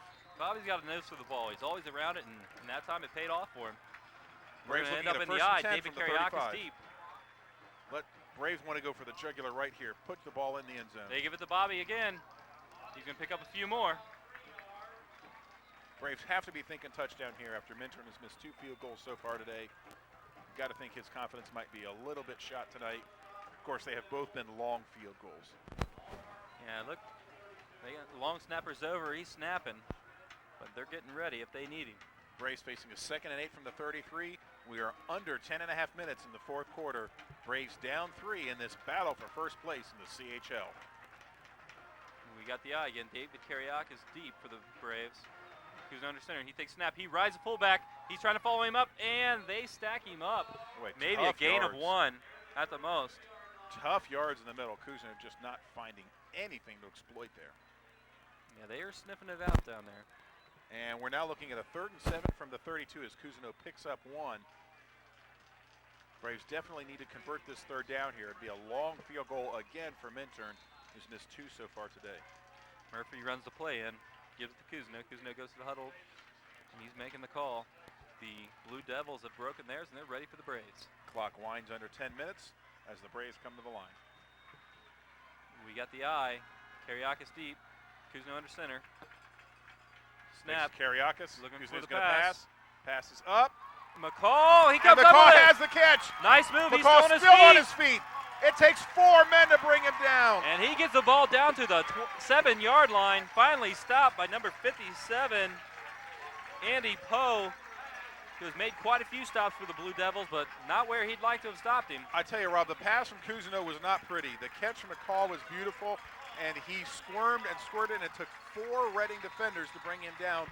Finally brought down around the 8-yard line as Indian Hill's facing a 1st and goal from the 8. They've got to punch it in here, Rob. And they're going to stay in the eye. They've got 2 left and 1 right. And the Tomahawk Chop has begun at Tomahawk Stadium. These fans are fired up. They give the ball to Schmidt, and he's still rumbling. Schmidt's still on his feet. They blow it being dead. gang tackled. Looks like he picked up. He's inside the 5-yard line. Boy, I tell you, this deep in this end of the field, I would not want to be on the receiving end of Bobby Schmidt. No, when he gets the ball, he is a load to bring down. Well, this is just power on power here. It's the big package the Braves are putting in. They're facing a 2nd and goal from the 7-yard line. They've got to punch the ball in here. They break the huddle. They got split backs. Bobby Schmidt behind Cole Kuzno. Got motion. They give it to Schmidt, and he's stopped with what looks like no gain, maybe 1. Boy, Reading is just daring Indian Hill to do anything other than run off tackle with Bobby Schmidt. And they're just flooding the box, and they're bringing Schmidt down after very short gains. Looks like Schmidt maybe picks up 1 yard. It'll be 3rd and goal from the 6 as the clock winds to the 8-minute mark in the 3rd quarter. Zombie Sanders runs the play in. If nothing else, if the Braves are unable to convert this 3rd and goal, Minturn is in great position for a potential game-tying field goal. Much shorter than the 2 very long ones he's been asked to kick so far tonight. See if this very tough offensive line for the Braves are able to clear a hole for. Kuzno doesn't like what he sees, and he's going to call timeout. They're going to think this one over. Looks like the Reading coach comes sprinting out onto the field. He's trying to rally his troops. He needs to stop here. At least hold him to 3. Boy, Ken Miner looked like an All-American running back as he came sprinting onto the field to rally his defense. He knows that this might be the ball game right here. It's still early in the 4th quarter, but points have been hard to come by tonight, and touchdowns are at a premium. If Indian Hill can pick up 1 here, they can take a very important lead. Fans, let us know what you think of Braves football on the Indian Hill Television Network by calling our viewer feedback phone at 272-4590. Phone lines are open 24 hours a day, so give us a call. Let us know how we're doing. All right, the Braves have broken the huddle. We're getting ready to spot the ball, and Russell's going to blow it live here in a second. All right, Rob, this is what we call the pivotal moment in the game thus far. Braves looking at a 3rd and goal from the 6-yard line, down 3 to the visiting Blue Devils. And he's rolling out. We got a little Keeps. sprint out. He throws to McCall. Anthony, bring it in. No. He's saying it trapped, hit the ground. Looked no like McCall good. might have had a brilliant catch. The ref signals that the ball had touched the ground. That will bring up 4th down. The Braves have got to kick it here, Rob. That was a great call. Just couldn't get the ball off the turf. Nice call. A little sprint out. You know, they weren't expecting it, but couldn't get the ball. It's going to be up to Zach Minturn to be able to put it through the uprights and level this game at 18. If he can do so, we'll start all over at the 7:46 mark. Zoe Sanders is going to be setting the ball for him. The crowd reaction will tell you whether the ball has gone through the uprights. Set. Looks good. It's up. And this is a tie ball game. We start all over again, folks, at 7:43 in the fourth quarter here at Tomahawk Stadium. We are knotted up 18 apiece between the Braves and the Blue Devils. There goes the fireworks. Yeah, Coach Seifel has to be happy with that. Get a little confidence back for his kicker if he needs him later on in the game. We've played 3.5 quarters, folks, and we have resolved absolutely nothing as these two seemingly equally matched teams have at each other. We could be potentially looking at an overtime scenario here at Tomahawk Stadium. Well, the crowd was just desperate for something to cheer about, Rob, as Reading came out in that third quarter, picked up that important touchdown, regained the lead. Now we start all over. Yeah, the Braves defense definitely dodged a bullet with the pass interference call. Got it down deep in their territory, but they're able to get the ball with the tip and the interception, and we're able to turn it into some points. And as the Indian Hill cheerleaders do the requisite push-ups to count off the score, we stand at 18-18 halfway through the fourth quarter. Braves set to kick off to the Blue Devils. The Blue Devils, they've got number 4, Dennison back, number 4, Gertz back, and also number 27, John Barber back. You feel like putting in a little overtime tonight, Rob? Can you smell a little extra period here? We might see it tonight. As Zach Minturn waits to put this one in play. Braves come set. Minturn sprints towards the ball, and he lets it go. Good kick. He's going to fall about the 10-yard line. Gertz picks it up. Gertz has got some blockers. He's got the left side. He's breaking Gertz free. has got the corner. And Minturn will stop him and drive him out of bounds about the 48-yard line. I tell you, that's one thing I like about Zach. He does not shy away from contact. He sure came doesn't. up and hit him. But that is the second time in the second half that on a kickoff that the Blue Devils have run the ball nearly to midfield. That's just too many yards that they're able to tear off as the Braves special team still struggles to find a solution for number 4, Adam Gertz. Yeah, they don't want to let Pike have a short field. You want him to work with the entire field, so that way you got a chance to pick one off or do something against it. The last time down to the field, the Braves were able to turn the Blue Devils over. Let's see if they can get a turnover now, take the ball back the other way, and we can put this baby to rest. They balance it up. We got 2 each side, 1 in the backfield. Got the snap, and it's going to be a Pike handoff. hands off. Number 9, Joey Fletcher with the carry for what looks to be about 2 yards. It'll be second and about 7. Reading probably content here to take the ball down, get a score, and at the same time run off as much clock as they possibly can. They don't want to leave Cole Cousineau and the Indian Hill offense with a whole lot of time left to work. We got 3 wide left, 1 right. Pike waits for the snap. He takes it. He's going to roll to his left. And their pursuit, a bad throw, and the closest person there was Brandon Hammer on the play. And really Pike picks that heard one off. footsteps. You could see the pursuit was closing. Pike heard the footsteps through an ill-advised pass, which will bring up a 3rd and 6 for Reading from the 48-yard line. Oh, when you see the crew of Molden, Kariakis, Schmidt, and Feigelson coming at you, you want to get rid of the ball, so you are not going to be hit. Well, that's like a jailbreak. Yeah, they seem to have done a lot better keeping Pike in the pocket. Rolling him really hasn't been effective. Bobby Schmidt looks to see what play they're calling. John Brown goes to the sideline. They're balanced up again. Pike's ready to take the snap. He's going to drop. He's looking for the quick cross. And no flag that time. Levens Good comes coverage up on the Indian Hill defense. Reading wanted a flag needed to be thrown. Great coverage by the Indian Hill secondary, which will first force a 4th down. Reading will have to punt. And Brandon Molden lets Pike know he was there again when Pike hits the turf. David Kariakis signaling to the fans to make some noise in support of their Braves. Braves are going to get the ball back with less than 7 minutes to go. We're going to have Cole Cousineau and Andrew Kariakis deep for the Braves. We'll see where we kick it to this time. Not a lot of effective punts by the Reading Blue Devils yet tonight. Oh, and not a terribly good snap, and I thought that kick was going to be blocked. And they're going to let it bounce, and it will go into the end zone. Did it? It looked like it, yes, it just cut the corner of the end zone. dangerous play there. That ball could have easily hopped out at the 1 or 2 yard line. The Braves will get it on the 20 with 6:46 to go in the fourth quarter. They've got a long way to go here. 80 yards to pay dirt, and we'll see if they're able to capitalize on this turnover. We like to see here from the Braves is a nice clock-consuming drive, a ball-controlling drive that chews up a good 6.5 minutes off the clock, and results in a touchdown, which put the Braves comfortably ahead. Looks like we're going to see a different fullback on this down. We got Alex Cole in the ball game. They're giving Bobby Schmidt a well-needed break. You know Bobby Schmidt's still going to figure in this game at some point. Oh, it's a little counter there by McCall. He's going to pick up what looks to be about 5 yards. And McCall with the Nice fresh legs play. tears off a good 5 yards. Bring up second and makeable for the Braves offense. They show flow going to the right, and they hand it back to the left, and they're able to get a crack there and get about 6 yards on the play.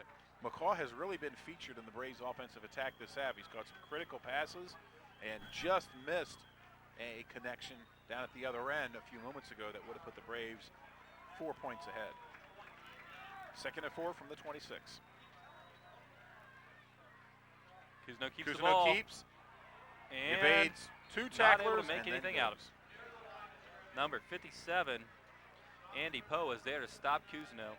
Cousineau just had no help. He took the ball to the side, evaded 2 tacklers, but was surrounded, had no blockers in front of him. Actually looked like he might have lost the yard there. And number 4, John Gertz in the Reading defense, seems to be hobbling a little bit.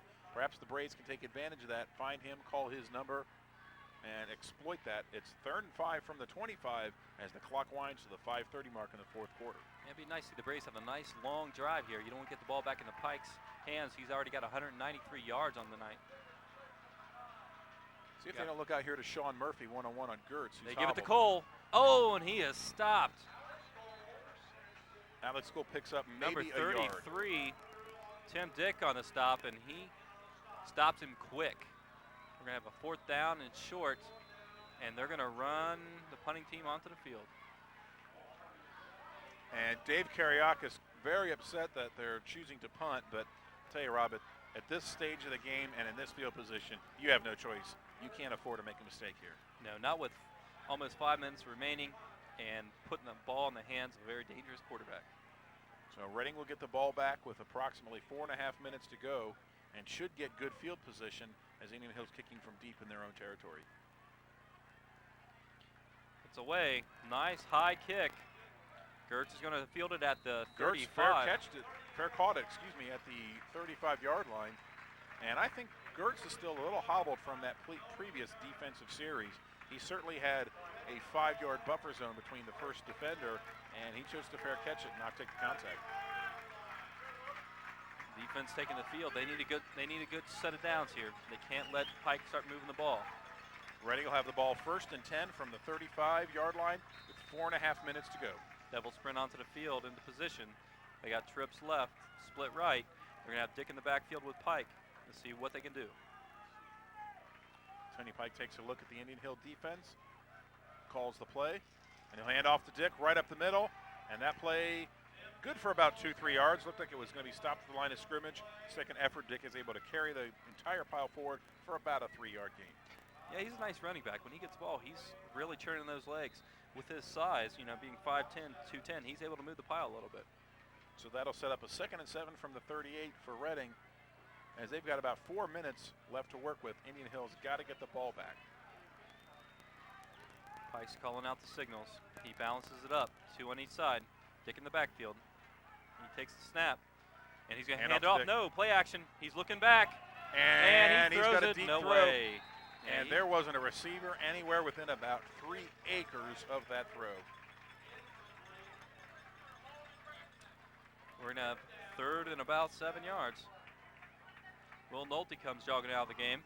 Looked like Reckman got held up on that play there, Rob. Yeah, with the line they have, you got to be doing something to keep them away from Pike. We got 4 down linemen. Braves are facing a 3rd and 7 the Devils 3rd and 7 from the Kariakis 38. stepping them to a gap. He's going to come. It's a Pressure jailbreak. comes. Little screen, and it's stopped by David Kariakis. He sniffed it out, and he'll stop it, and it'll be a loss of about 1 yard, it looks like. David Kariakis is one fired-up Brave as he made an important play that's going to get the Braves the ball back with 3.5 minutes to go. Yeah, Kariakis started to go. He must have felt the pressure. He drops back, and he's able to stop Dick for no gain. Reading's going to be forced to punt as they're facing a 4th and 7 from the 38. Clock under the 3.5 mark. Braves will get the ball back. Low snap. He gets it off. Low It's kick. a line drive. Cousineau takes it, and he's going to be stopped at what looks at the 30-yard line. Cousineau initially hit at the 35, driven all the way back to the 30-yard line. It was a low snap, a low kick, no hang time whatsoever. Indian Hill did not have an opportunity to set up the blocking scheme that they wanted. No, he had no time to return it. They were on him, and they stop him right where he catches it pretty much. Looks like they're going to mark the ball at where he initially caught it, giving him his forward progress at the 34, where the Braves will face a 1st and 10. Sean Murphy comes sprinting onto the field. The Braves have 3 minutes, 11 seconds to do something about this 18-18 tie here in the 4th quarter at Tomahawk Stadium. They break the huddle. They're in the offset eye. McCall in the slot and Murphy in the split. McCall motions. It's going to be the hand back to Kariakis. Kariakis has got the corner, and he's he's gonna going to be pick just up. short. Well, it looks to be about 6 yards. Nice play. Initially, play didn't look like it was going anywhere. Kariakis was able to get the corner and turned it upfield for nice yardage. Yeah, that's a play that they ran with McCall the last series, and they're having some success with it. And importantly, it stops the clock at the 3:04 mark as time begins to become a factor here. The Braves looking to drive for a score that would put them ahead very late in this pivotal CHL battle. Name of the game, Zummy Zanders comes in with the play. Braves are looking at a 2nd and 3rd from the 42-yard line.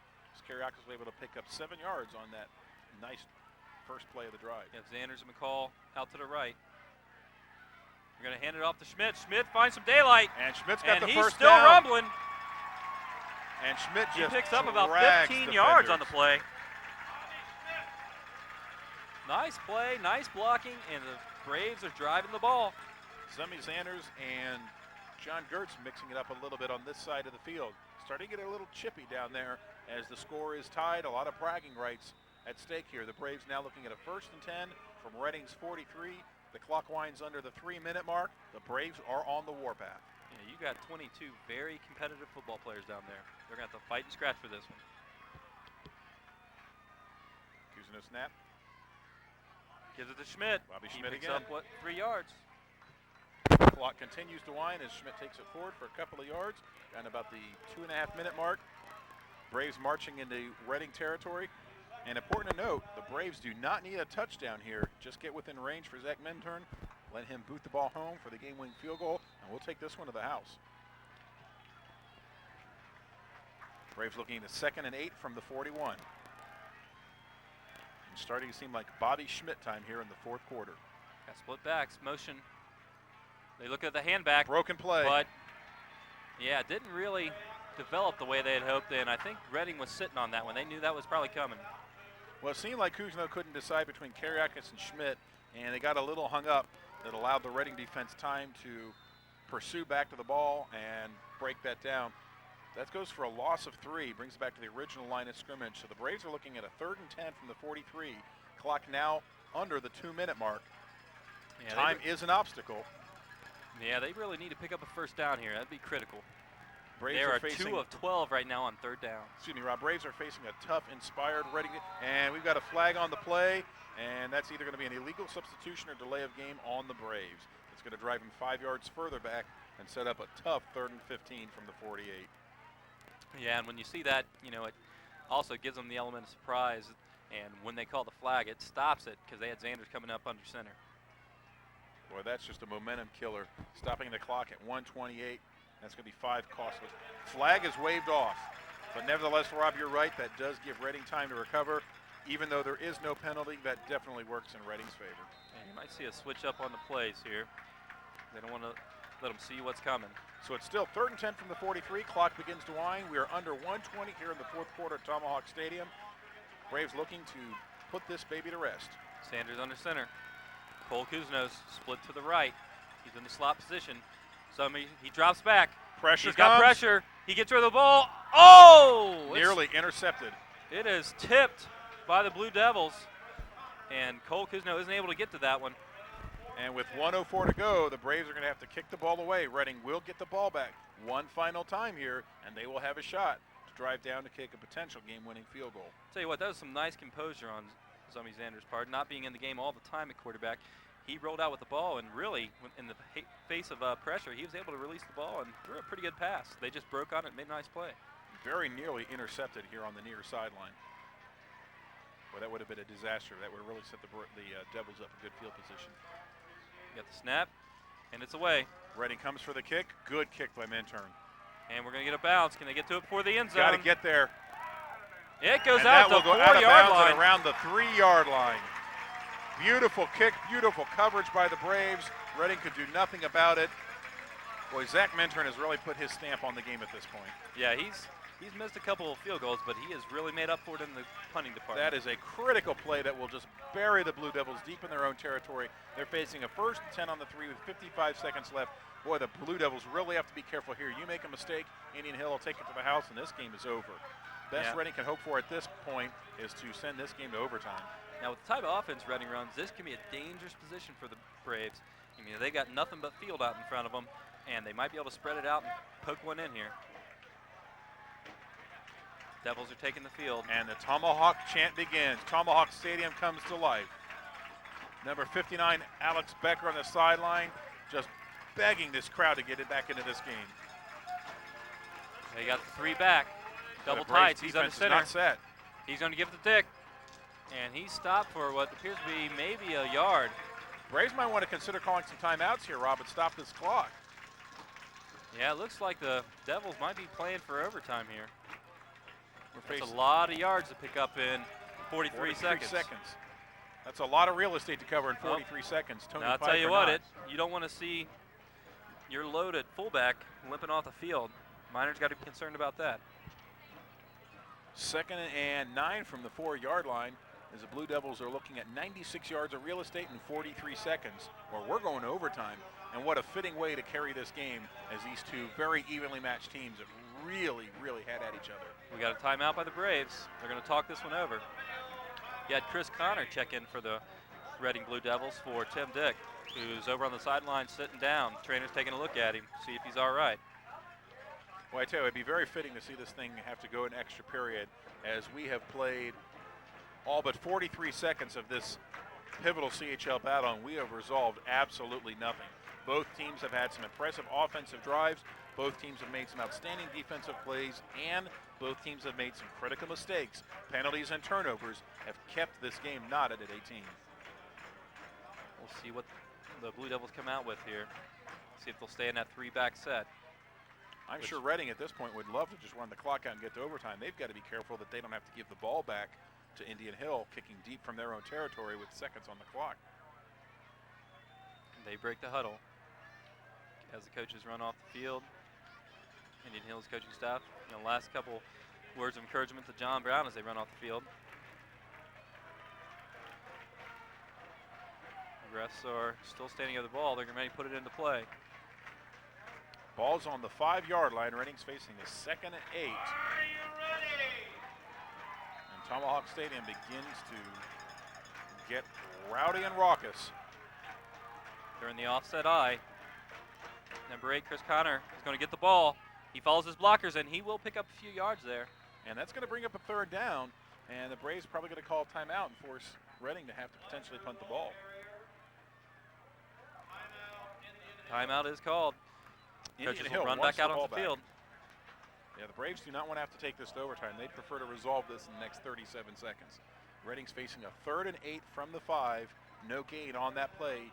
Indian Hill calls another timeout, trying to force Reading to have to run a 3rd down conversion, hold them here, make them punt from deep in their own end zone, pick up the ball around midfield, and find a way to get in close so Zach Minturn can kick the game-winning field goal. Yeah, not a lot of time on the clock. We have 37 seconds.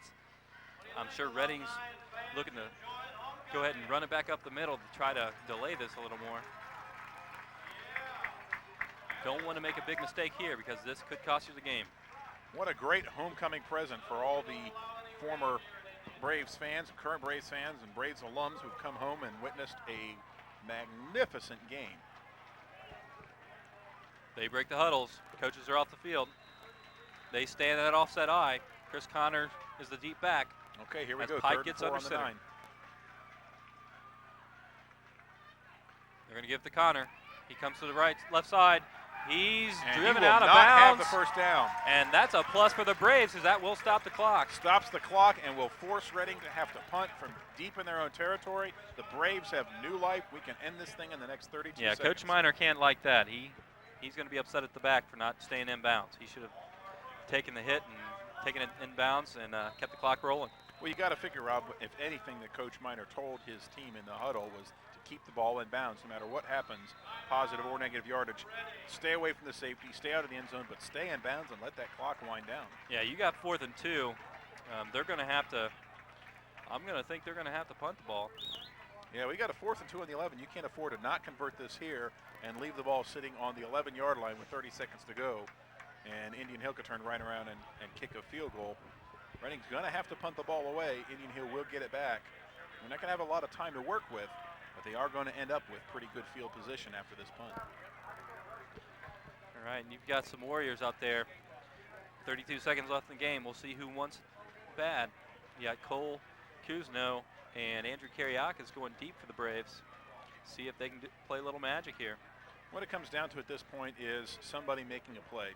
It's going to come down to who wants this the most, and perhaps we don't resolve this in regulation. It'd be very fitting to have to take this thing that extra period. Yeah, this is the shootout everyone was looking for. This was definitely going to be a good ball game. It's been everything we build it to be and more to this point. Still waiting to see who's going to turn out to be the hero of this CHL battle. The backs are stacked.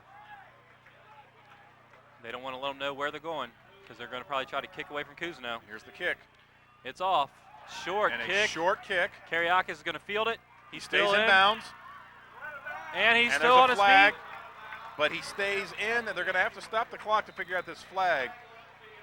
Looks like we're going to have a legal block in the back on the that's sideline gonna be there. costly. That's going to take the Braves a little bit further back. That's a costly penalty. Yeah, that's going to move the start back, and they're going to have to pick up some yardage so they can get into Zach's range. Karyakis was trying to get out of bounds, took one hit, was driven back in towards the field of play, and that's going to drive the Braves back towards midfield. See where they spot the ball here. 23 seconds to go. They're going to spot it at the 47-yard line. All the way back to Indian Hill's 47. As we said before, both teams have made their mistakes, and Indian Hill just made another one. Disciple's got a big decision here. He's talking to Zummy Zanders, getting ready to send him in. Well, you'd hate to see this game come down to who makes the last mistake here. Like to see both teams play clean from this point out, but of course, see the Braves come out on top. Cole Kuzno calls the signals. He's going to split out to the left.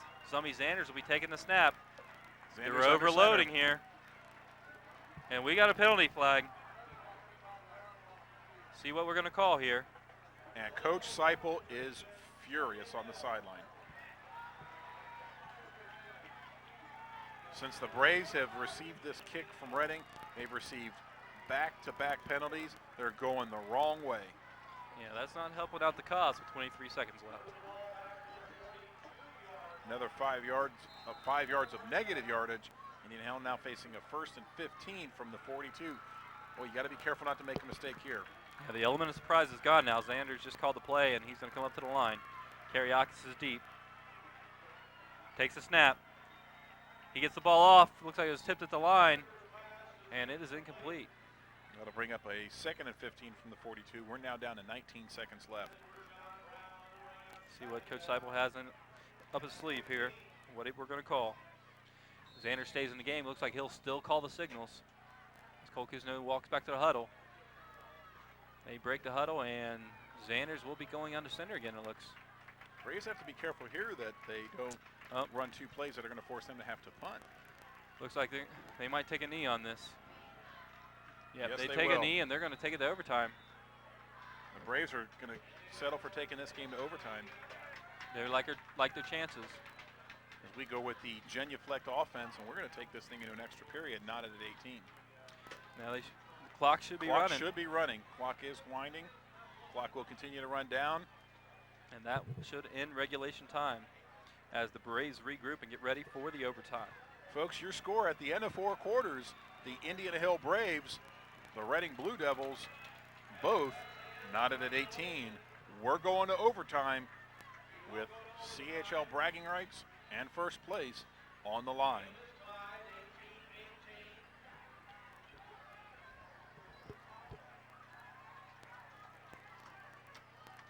As we wait for the overtime period to begin, I want to remind our fans that coverage of Braves football would not be possible without the generous support of the Indian Hill Boosters. We'd like to thank them, the P2, and the ICRC a second time, as their grants have provided us with the equipment to bring Indian Hill sports off of the field and into the community. We certainly appreciate all that they've done to develop our television programming. Without them, we could have not brought you this epic CHL battle that is now going to overtime here in homecoming at Indian Hill. Yeah, we got a 3-minute break here before we get into the overtime. And this might be a quick one, or this might be a long one. You never know how many times each team's going to score or how many times they're going to stop one another. Now, Rob, we've got a few minutes. Why don't you go ahead and explain to the fans the overtime rules in high school? Are we looking at an NFL sudden death situation or the situation that the college ranks play with where both teams are guaranteed to get the ball? Yeah, this is like the college. They're going to set the ball, and both teams will have an opportunity to be on offense. And it'll be interesting to see whoever wins the flip here, what they're going to decide, because I tell you what, both defenses have played a really nice game tonight. And as a coach, I would be a tough decision to decide if I want to be on D first or O. Well, it seemed to be that the logic, Rob, would be you'd want to take the ball second because that way you would know what the opponent has done. And if they've kicked a field goal, then you know you can win with a touchdown. If they've not scored, you can win with a field goal. It would seem to be the advantage would be to take the ball second. Yeah, both offenses really has kind of stalled here in the fourth quarter. You know, it's kind of like when the French stalled at the Marne. There you go. Little historical reference from World War I here. What do you expect, folks, when you get to UD grads and history teachers running the booth? And we're getting ready for the toss here. Looks like they're gathering the troops around. Well, as long as we're throwing around historical references, let's hope that this overtime period does not prove to be a Waterloo for the Indian Hill offense. Yeah, we definitely want to avoid that. You're down to about a minute left in the break between the fourth quarter and the overtime. And as you can see, both sides getting stretched out on the field. These are two exhausted football teams. You got to wonder how much is left in the tank for this overtime period. Yeah, it's really going to be the team that really wants it here. I mean, when you play a game that's this hard, this emotional, I mean, they're drained, and they're going to have to come back out here and fight it out. And it's a shootout. Look at Bobby Schmidt. Bobby Schmidt looks like he has run a marathon. You got to wonder if there's just anything left to drive those powerful legs. And the Braves offense is going to need him if they're going to punch the ball here in the overtime period. Yeah, and it's a shortened field. And really, if you look at both offenses, it really plays in the hands of the Braves because it's a short field and it's something they're used to dealing with. Whereas Pike would probably like to have a little more room to work his magic. When the Blue Devils have struck, they have definitely used the big play. And shortening that field does help out the Braves defense to be able to stay with the Adam Blevins and the John Gertzes of Reading. Yeah, it definitely bogs down that spread offense. Anytime you're in short yardage, the size and the speed of the Braves defense really can capitalize on that position. And Cole Cousineau and Bobby Schmidt, Brandon Malden, and Todd Topics go out to meet their counterparts from Reading.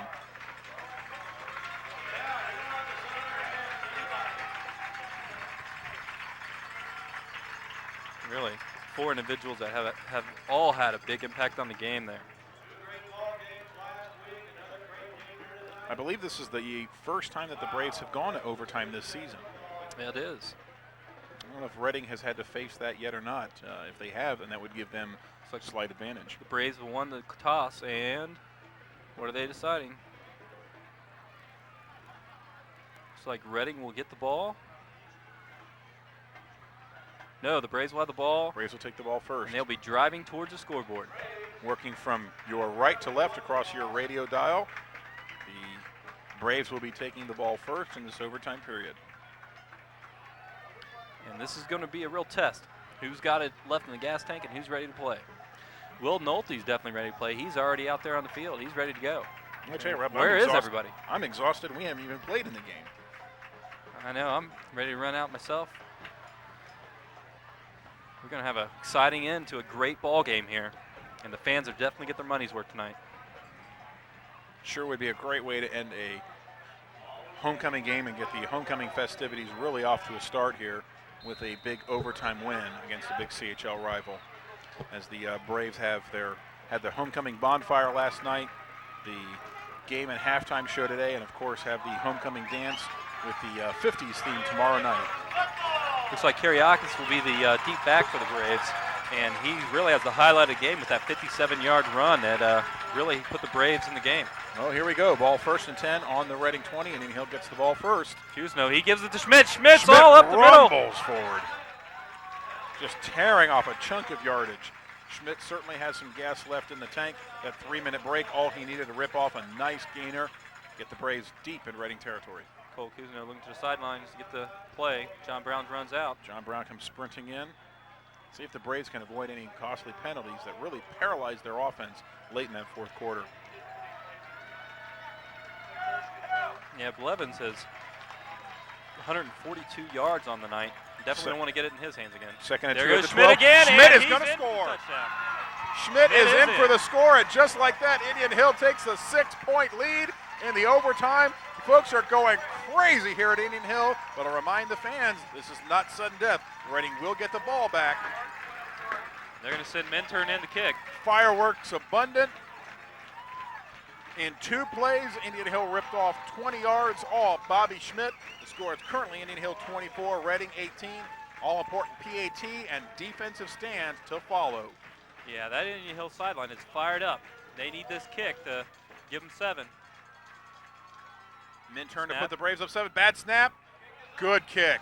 Nice set by Zanders. Way to recover on the bad snap. Minturn's and Minturn good. puts it through. Well, and there went all of our philosophy. Indian Hill chooses to take the ball first, gets the touchdown. Now Reading knows they have to score a touchdown or this baby is over. And Indian Hill at 7-1 and 6-0 in the CHL will be in cruise control and in great playoff position.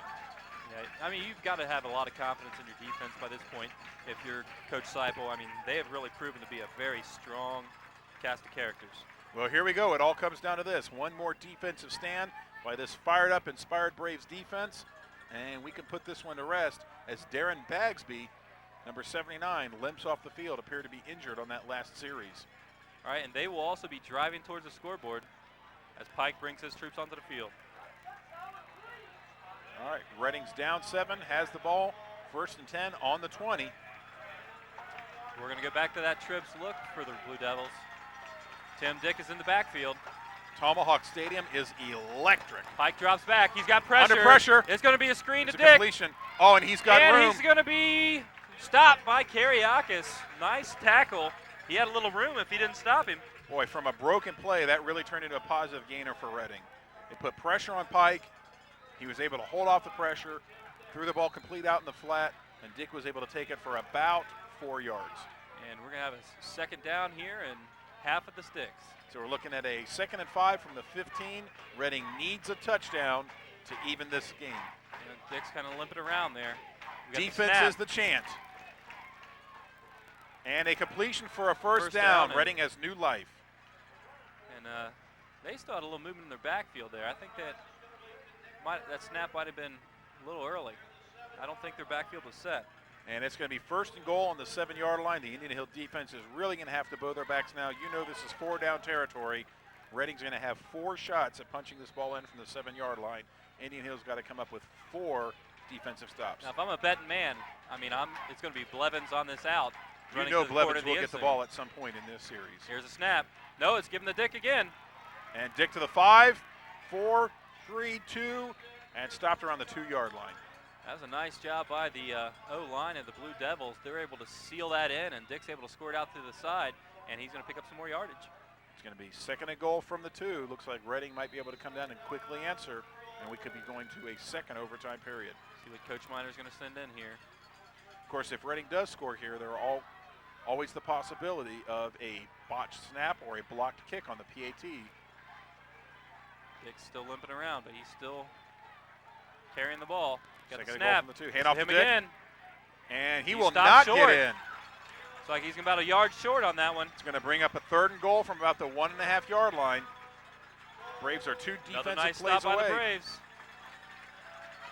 Number 4, Dave Kariakis exhorting this crowd to support this Braves defensive effort. It's going to be 3rd and goal from about the 1.5 yard line.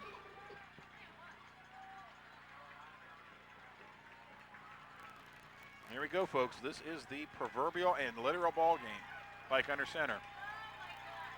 Look for a quarterback keeper here. Oh, there's a motion. Oh, that's going to be a costly great penalty. for the Braves. That will be a very costly false start on the Reading offense.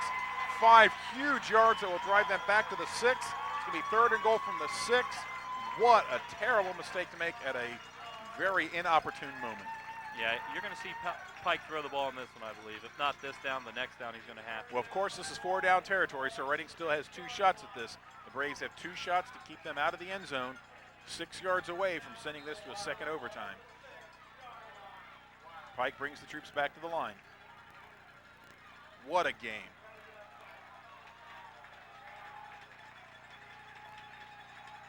Pike takes a snap. He's Pike rolling to rolls his out. right. He's going to Blevins throw. is going towards the corner. Looking for Pike's Blevins. going to scramble. Under pressure. He throws it up. Touchdown, Reading. And Reading touchdown. John Brown's there, but unbelievable catch. just out of John Brown's reach, not able to knock the ball away, and they'll bring it in. What an unbelievable ending to this ball game. Just like that, Reading's back 25-24. Here comes a potential game-time PAT that could send us to a second overtime. Yeah, I thought the Braves are going to stack them up on that one. Boy, it sure looked good from the outset. Neither one of these teams wants to go home a loser tonight. Nice pressure. That was just a great throw and great catch by the Blue Devils. The snap, the set, the kick, and it's good. Kick We're is tied good. up. We're knotted up at 25, and we're going to a second OT. Yeah, this will be period 2. We'll be coming back over to the sidelines, regrouping, and get ready to fight the war over. Wow, you've got 2 ball clubs here. Neither one wants to go home empty-handed. And who will get the ball first in this second overtime, Rob? Will Reading go ahead and keep the ball on offense? Well, after that big score, you know, you've got the momentum. You think you might go ahead and send your offense out there to do battle. And not to be, I'm quite disappointed myself, because if they had made that stop, I was definitely going to slip in a little round top reference. Not just yet, as we've got a 2-minute break to allow the teams to recover and prepare for a second overtime. We've got a thriller cooking here at Tomahawk Stadium in Indian Hill, and you get a little extra football for the price of admission tonight. And you definitely have some tired players out there. It's going to be who wants it the most and who's willing to put it on the line. Boy, Darren Bagsby really appears to be in a lot of pain on the sideline. I don't think he's going to be back in at any point tonight. Yeah, he's barely being able to put any weight on that ankle. As he's being helped to the sideline by Nick Petrie and Chase Daniels. He doesn't appear to be able to support any weight on that ankle at all. We'll move down to the other end of the field and we'll start all over again. We have played 48 minutes and an extra period, and we have resolved absolutely nothing between these 2 magnificent ball clubs.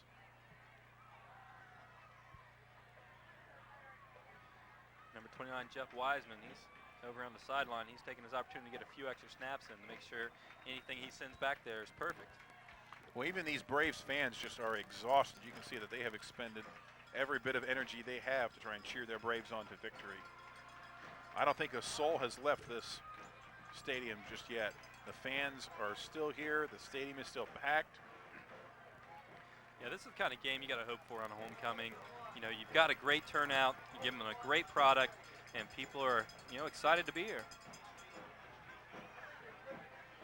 And we are just about done with the 2-minute break that will take us to the second overtime. And we'll be switching ends here. We'll be driving towards the giant mound. And what a scenic mound it is, too. It is. It's a nice spot to shoot those fireworks off of. You know, ring your new field with a nice ridge of dirt, and gives you a great barrier for firing those fireworks off. And sure would be nice to see at least one more volley of those fireworks to signal a Braves victory here, as they have poured their hearts into this effort here in their 8th game of the season. And no, it looks like they are switching again. They will be going towards the scoreboard And the Indian Hill defense will be starting out with the Blue Devils driving on them. Nick Petrie exhorting the fans to get behind this Braves defense one more time. See if they can hold Reading to a field goal, or better yet, keep them from scoring altogether.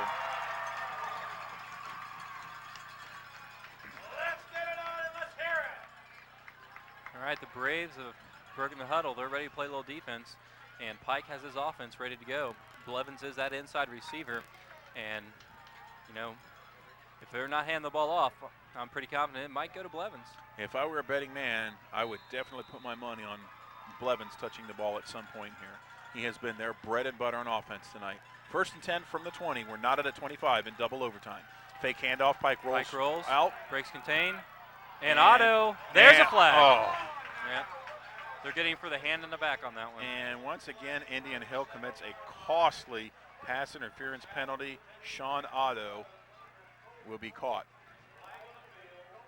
And that's going to put Reading in great position. Tommy Sanders runs into the game. Who will be replacing? He's coming in for Jake Kendall. Looks like that will set Reading up with a 1st and goal from about the 10-yard line.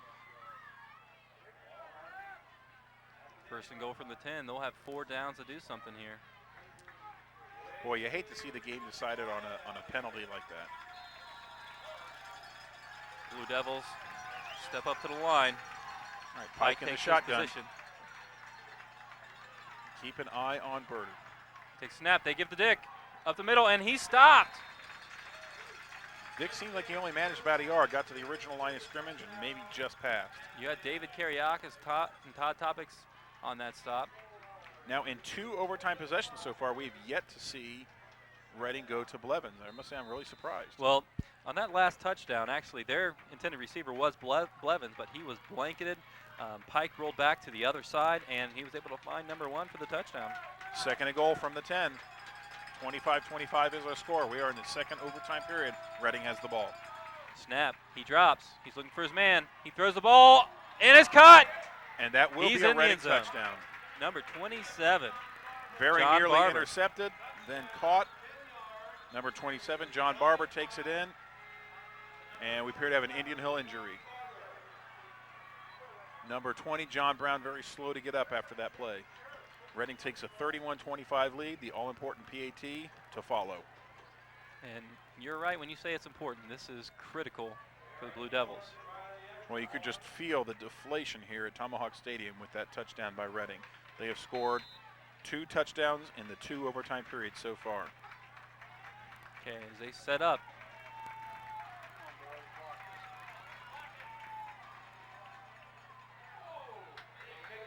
And the kick is up. The kick is good.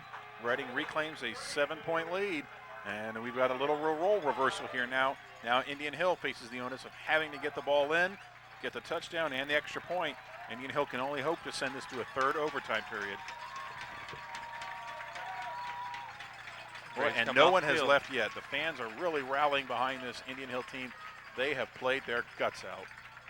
The Braves, they have to convert on this one. This is one that they have to have. So the Braves will start first, and really it's 1st and goal right from the shoot. You can get the 1st down, but the Braves need the touchdown. They're facing a 1st and 10 from the 20-yard line. They've got 4 downs to get a 1st down, get the ball in the end zone, and knot this up.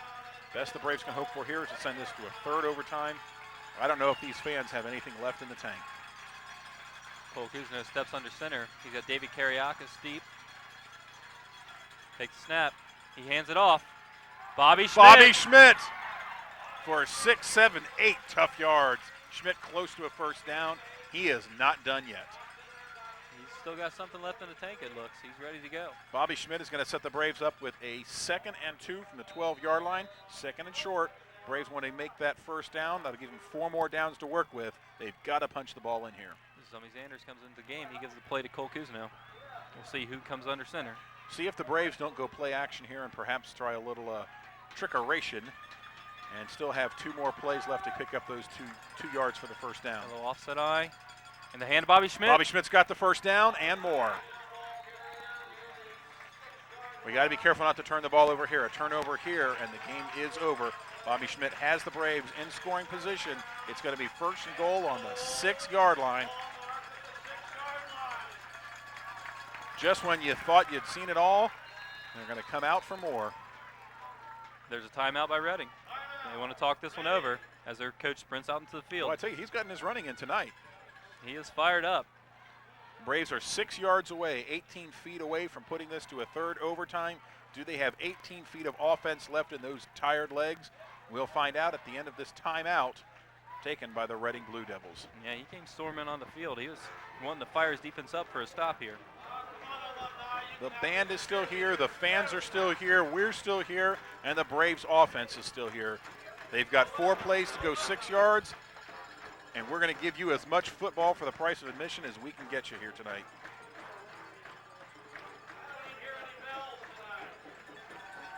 As we approach the 10:30 hour, normally at this point the Braves would be home celebrating yet another victory. This one's still undecided. We are in a dogfight for CHL leadership. They're huddling up. They're calling the play. Kariaka gets split out right. Schmidt is offset. First and goal from the 6. Got the snap. He fakes a Schmidt. Oh, and Cousineau falls. Cousineau had a head of steam. He had one man to beat, and he slips and falls. Looks like around the 5 or 6 yard line. I don't know if he'd have gone in, but he had one man to beat. It's going to be, in fact, it looks like he lost the yard. It's going to be 2nd and 7 from the 7. Hopefully Cousineau's not shaken up. Boy, that was a great-looking play. Fake to Bobby Schmidt. The entire defense collapsed, expecting him to go up the middle. Cousineau on the naked bootleg, and he slipped on the turf. Cousineau under center. He takes a snap. He gives it to Schmidt, who Schmidt, is stopped at the line. Maybe a yard.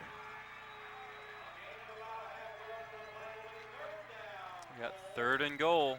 Well, we got 2 plays left to punch this ball in the end zone. Boy, what might have been on that naked bootleg by Cousineau.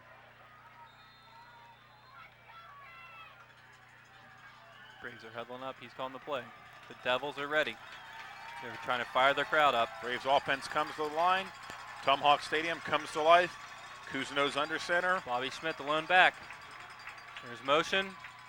And we got flags on the play. I think that's going to be on the Braves. I think Braves jumped. That's going to cost them 5 just critical yards. Moving it back to the 12-yard line. 3rd and goal from the 12. They're going to have to find an answer other than Bobby Schmidt from this point. Yeah, they got a couple big play calls here. They got to find something that'll get them 14 yards in a hurry. Boy, you just cannot make critical errors. The pass interference call on Otto, and now the false start here on the 7-yard line with 2 plays to go in the 2nd overtime period, trying to send it to a 3rd. Yeah, the Braves have had 8 penalties for 75 yards tonight. Definitely hurt there. Well, against a team like Reading, you can just not afford to make those mistakes. Got the motion, snap. Cousineau rolls rolls out. Right. He might take it. No, he throws it. Nice catch. And the ball is down to about the 2-yard line. Sean Murphy with a nice grab. He goes up in the air, and he's my. over-ended, and he hangs on, and they're going to have the ball at the 1-yard line. Oh, my. It all comes down to this. 1 play left. The Braves are going to have it 4th and goal from about the 1.5-yard line. Call it the 2. It's all or nothing here. Is this Bobby Schmidt time? Yep, this is for all the marbles. See well, what this is when you put in your big package and you hope everybody had that extra biscuit for breakfast. They're going to come out in, they're in the eye. Bobby Schmidt at fullback, David Kariakis at the tailback. Cousineau under center. The Braves are down 7 in double overtime. And the Braves have scored. Tomahawk Stadium is going crazy. David Kariakis is going crazy. The Braves are a PAT away from tying this at 32 and sending this CHL battle to a 3rd overtime. We're not done yet, folks. The score is Reading 32, Indian Hill 31, converting on an all-important 4th and goal from the 1-yard line in double OT. Again, they go to Bobby Schmidt. I tell you what, he is a go-to guy. He when they need the yard, he gets it. Let's see, we need this PAT. Bobby Zach Schmidt Minturn. is as regular as rain. You need it, you got it. Minturn for the important PAT here, not to be overlooked. Jeff Wiseman with the snap. He That sets, snap. it's kicked. It's good. Wow, good kick. 32-32. We are going to a third overtime. I think my heart just skipped a beat there on that kick. He didn't have a lot to spare there on the right side. Yeah, But we are deadlocked at 32. We are not done yet at Tomahawk Stadium. Yeah, I said earlier, this could be a quick one or a long one. And I tell you what, with the talent on both sidelines, this is definitely going to be a long one. Braves fans, what more could you ask than a triple overtime thriller between the 6-1 Braves and the 5-2 Reading Blue Devils? And we'll see what we're going to come out with. We got the 2-minute period here again as the officials meet and talk about what a great game they're seeing here tonight. I'll tell you what, that's got to be the conversation in the middle of the field. Well, I tell you, we've got we're in the middle of college football season. We're in the middle of the baseball playoffs. But the center of the sports universe tonight is in Indian Hill, as these two teams just refuse to give in to one another, as bragging rights for CHL leadership are on the line here at Tomahawk Stadium. An exhausted Jeff Wisman down below. Alex Cole, Braves trying to regain some composure, put this one to rest.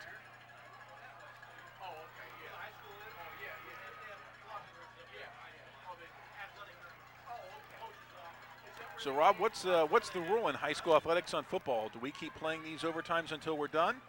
Yeah, we might be here till Tuesday. So one of these teams can't stop them. And the Blue Devils, they're anxious to get started. They're walking out into the field. Their defense is ready. It may just come down to a costly penalty, a turnover, a mistake. Can do. And as we are waiting for the Indian Hill offense to take the field in the third overtime, I'd just like to remind fans that coverage of tonight's game on the Indian Hill Television Network is a presentation of the Indian Hill High School Video Department. The Video Department provides the community with educational and school-focused programming through the facilities of the ICRC. And my goodness, have they brought you a quality broadcast and an outstanding game tonight. Thank you, IHTN and ICRC. And we are set for a third overtime here at Tomahawk Stadium. And we're going to see who's running out of gas here and who really wants it. I'll tell you, I'm about out of gas myself. I feel like I've played this game.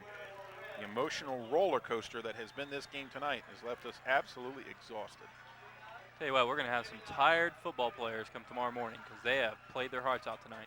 And several of these football players are taking the SAT tomorrow morning. I'd hate to see the scores on that test after this epic battle that's keeping them up, perhaps into the wee hours of the night. David Kariakis jogs onto the field, and the Braves are going to start with the ball, 1st and 10 on the 20. These two teams have scored almost as many points in overtime as they did in the entire game. We were deadlocked at 18 at the end of regulation. Offset eye. They're going to give it to Kariakis. He's following his blockers. Stacked up. And he's stacked up probably for a yard. Oh, there's a I think fumble. the ball's loose. I think the ball's loose. It looks like Reading may have recovered. Reading's ball. Reading has recovered. That is the end of the Indian Hill possession. Reading will get the ball with a chance to end the game. Indian Hill must stop them now. Indian Hill cannot allow them even a field goal, as Kariakis has fumbled the ball over to Reading on that first carry of the third overtime. I said it before, we would hate to see this come down to a critical mistake, and it looks like it may just have. All right, hey, you know, this is still overtime. They make a stop, they're right back in it, and the defense got to be ready. They got to be ready to stop Pike and the Blue Devils, and, you know, that's what you got. You got to play with what you got. We didn't see the replay on that one, but I thought for certain that Kariakis was down. Nevertheless, Pike comes out, 1st and 10 from the 20, knowing that all he needs is a field goal or a touchdown, and this game is history. Pike rolls out. Reverse. Oh! And it is wide open. He's knocked out at about the 12-yard line. And Kariakis was undressed back at about the 20. Yeah, he got cracked back on, and nothing really you can do with that unless someone's calling it out to you. I mean, you're going to get hit. That's probably a breakdown in communication. That's something that the quarterback's got to be calling out. And that's good for 7 yards. Reading now looking at a 2nd and 3 from the 13. The Braves defense has to hold.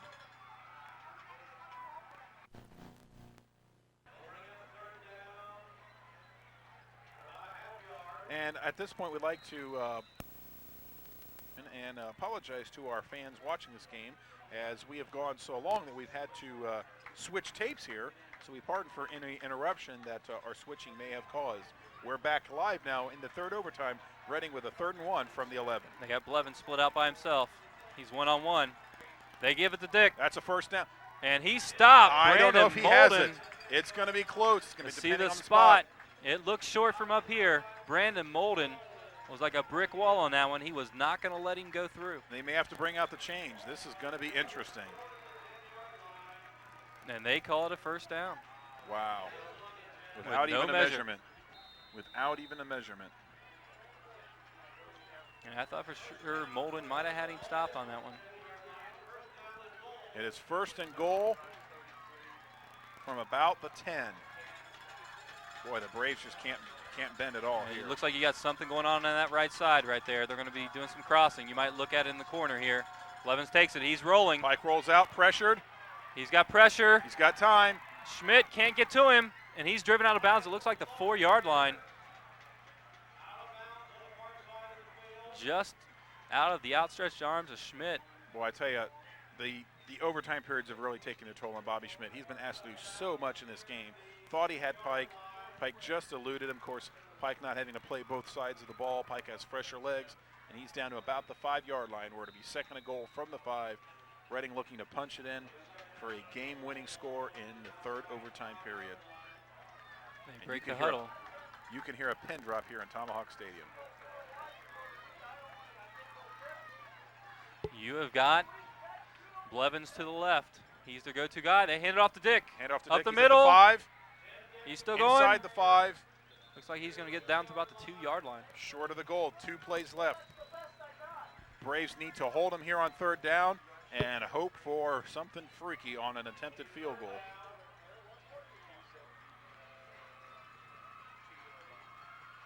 Pike's looking to the sideline for direction. We got trips left. A single split to the right. He's the one that burned him on the first set of downs on the overtime. Interesting offensive set at 3rd and goal from the 2. The snap. They give it to Dick. He's driving. And Dick touchdown, scores. and this game is over. Dick scores. Reading will win 38-32 in triple overtime. That's going to leave Indian Hill at 6-2 overall, 5-1 in the CHL. That'll elevate Reading also to 6-2, 5-1 in the CHL. As the Reading Blue Devils celebrate on Tomahawk Stadium's turf. An exhausted Braves defense, dejected out on the field. They played their hearts out. What a game. Reading coming out ahead 38-32. Fans, exclusive coverage of tonight's game on the Indian Hill Television Network has been a copyrighted presentation of the Indian Hill High School Video Department in association with the ICRC. For our producer, Clark Bryn, coordinating producer, Mr. Denny Dupps, and our entire crew, I'm Steve Rieger for Rob Guy saying good night from Indian Hill High School, where your final score are the Reading Blue Devils 38, the Indian Hill Braves 32 in triple overtime. Good night, everyone.